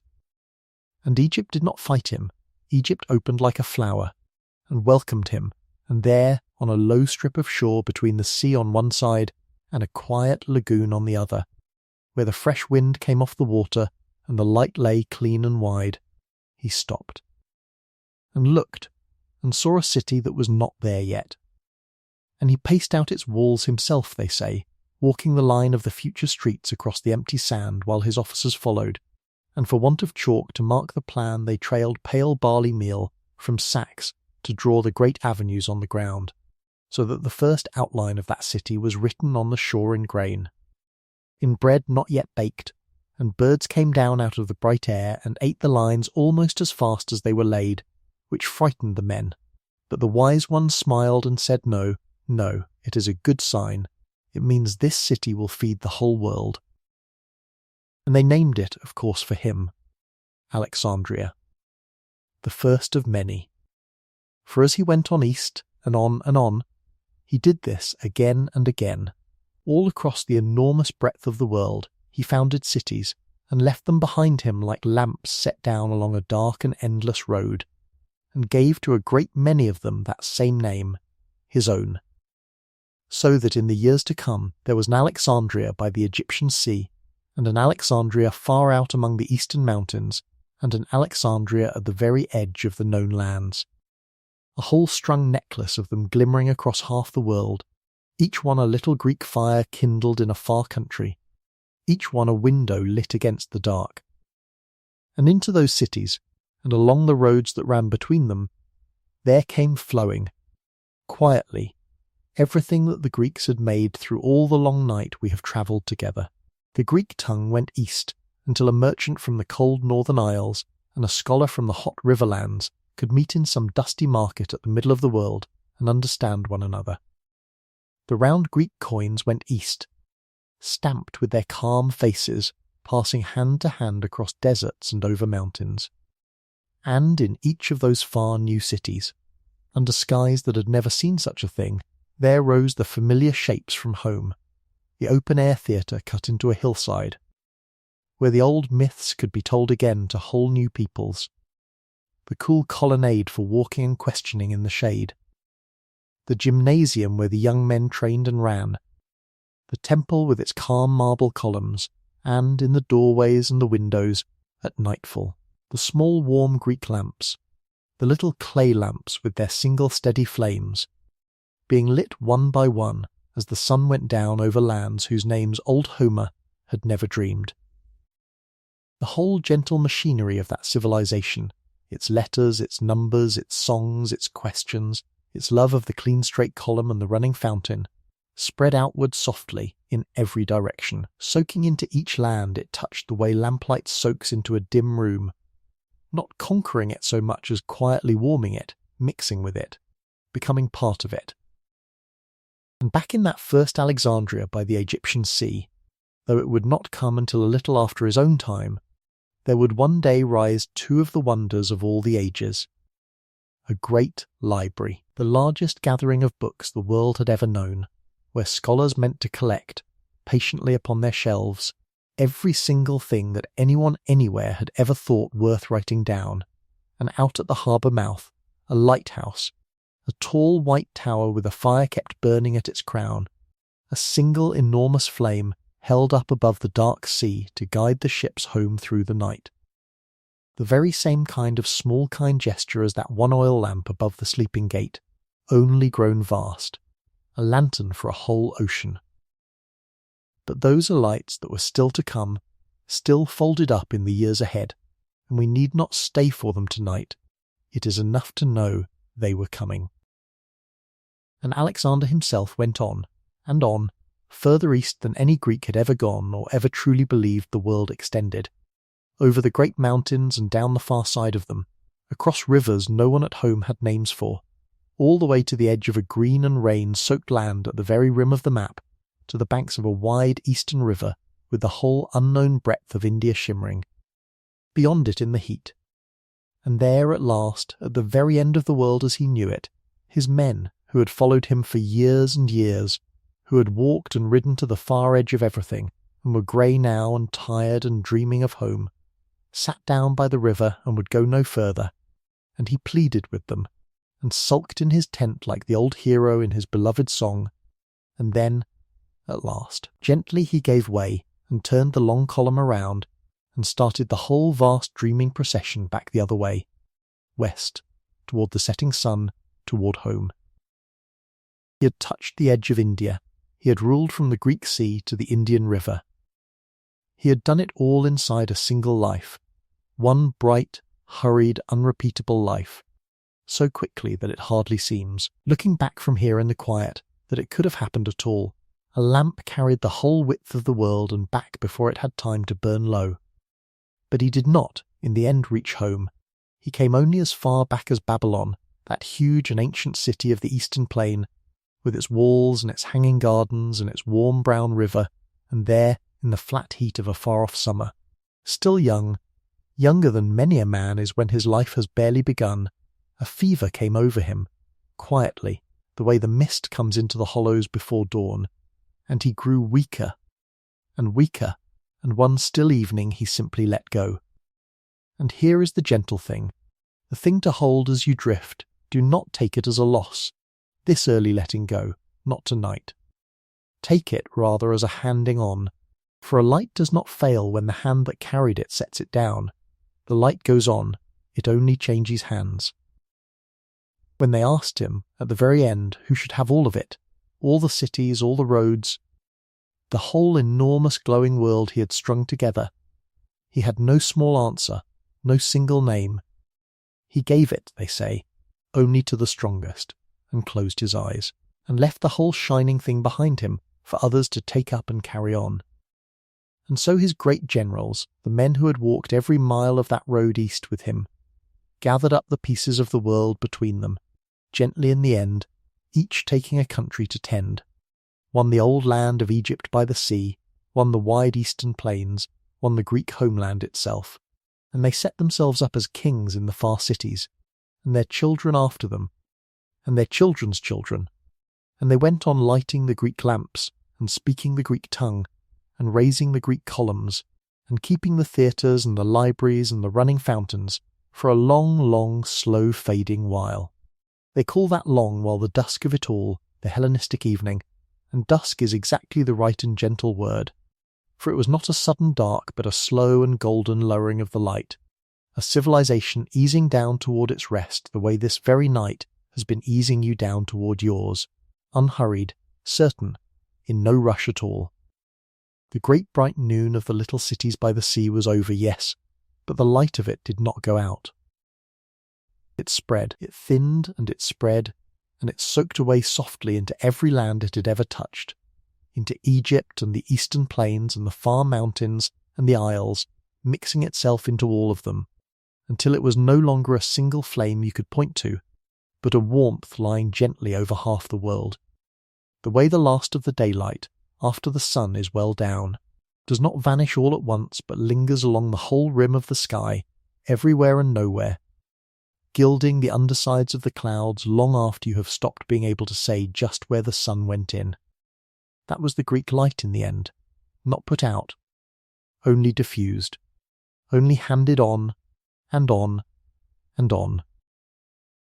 And it is still being handed on. That is the last quiet marvel to carry down with you into sleep. For that light did not stop with the generals or their children, it passed on into the great city of the 7 hills that came after, and through that into the whole long story of the world, and down all the crowded centuries between then and now, from hand to hand to hand, never once going out. The columns and the theatres, the questions asked in the shaded walk, the songs of the black ships, the running fountains, the small clay lamp lit in the window against the dark, until, by ways too long and too winding to trace tonight, some faint warm portion of it has come all the way down the years and over the whole round curve of the earth, and arrived, at last, here, in this room. Under this roof, in the very fact of your lying here in the quiet at the end of a long day, listening to an old story told gently in the dark. The same stars that stood over Knossos, and over the walls of Mycenae, and over the singers at their fires, and over white Athens on her hill, and over the long torchlit road east, those very same stars are standing, right now, still and bright and patient, over the roof above your head. Nothing was lost. It was only carried here. It was carried all this way, so gently, just to be set down beside you tonight, like a small lit lamp left glowing on the sill while you sleep. So let it all go now, the whole long shining night of it, and let us set it down together, softly, one thing at a time, the way you fold away something precious at the end of a day. Good night to the island of Crete in the blue Bronze Age morning, to the painted palace and its cool corridors, to the dolphins and the blue monkeys and the swaying lilies on the walls, and to the smooth sea that was its only wall. Good night to the great grey citadel of Mycenae behind its giant stones, to the lion above the gate keeping its long watch, to the thin gold masks asleep in the earth,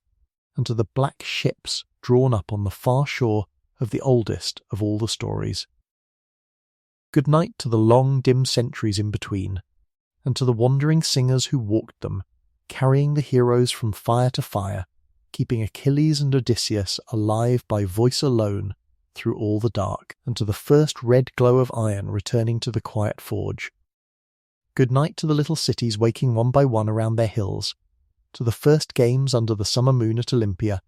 to the murmuring oracle and the cold spring at Delphi, and to the first pale marble columns rising into the morning light. Good night to bright Athens on her sunlit rock, and to the great temple built course by course upon the height, and to the crowded market humming below, and to the whole city sitting hushed in the open-air theatre while the old myths were told to everyone at once. Good night to Socrates, asking his gentle, endless, patient questions among the market stalls, and drinking his cup at the last without any fear. Good night to the olive-shaded walks where the questioners walked after him, to the ink and the wax tablets, to the calm, lamplit rooms of thought. Good night to the patient king of the north and the new-made forest of spears,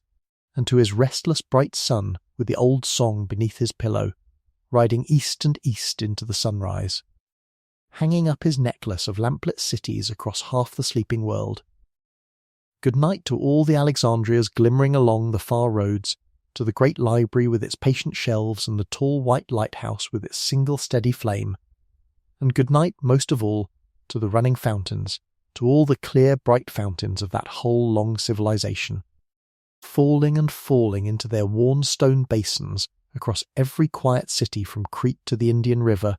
running on and on to nobody in the dark, keeping the whole sleeping world company through the night. Far off now, at the very edge of hearing, one of those fountains is still falling somewhere in the blue dark, the last clear sound in all the long story, water slipping over cool stone and down into its basin, and rising and falling again, softer than a whisper, and it grows fainter as you sink, and softer, and slower, until you honestly cannot tell any longer whether you still hear the water or only remember it, whether it is the fountain of white Athens, or the fountain in a far Alexandria, or only the idea of water itself, cool and gentle and endless, running on somewhere in the dark, keeping the world while the world keeps you. Let it fade. It knows the way. The lamp above the gate is lit. The stars are standing over the roof. The long story is told, and told kindly, and it will keep until morning, and morning is a long, long way off. There is nothing left for you to do now, but the one easy thing the whole night has been carrying you so gently toward. The light was never lost. It was only handed on, all the way down to you, and it is glowing softly on the sill beside you now, and it will keep its patient watch while you let go at last. Sleep now. The fountains will run, the stars will keep. Good night.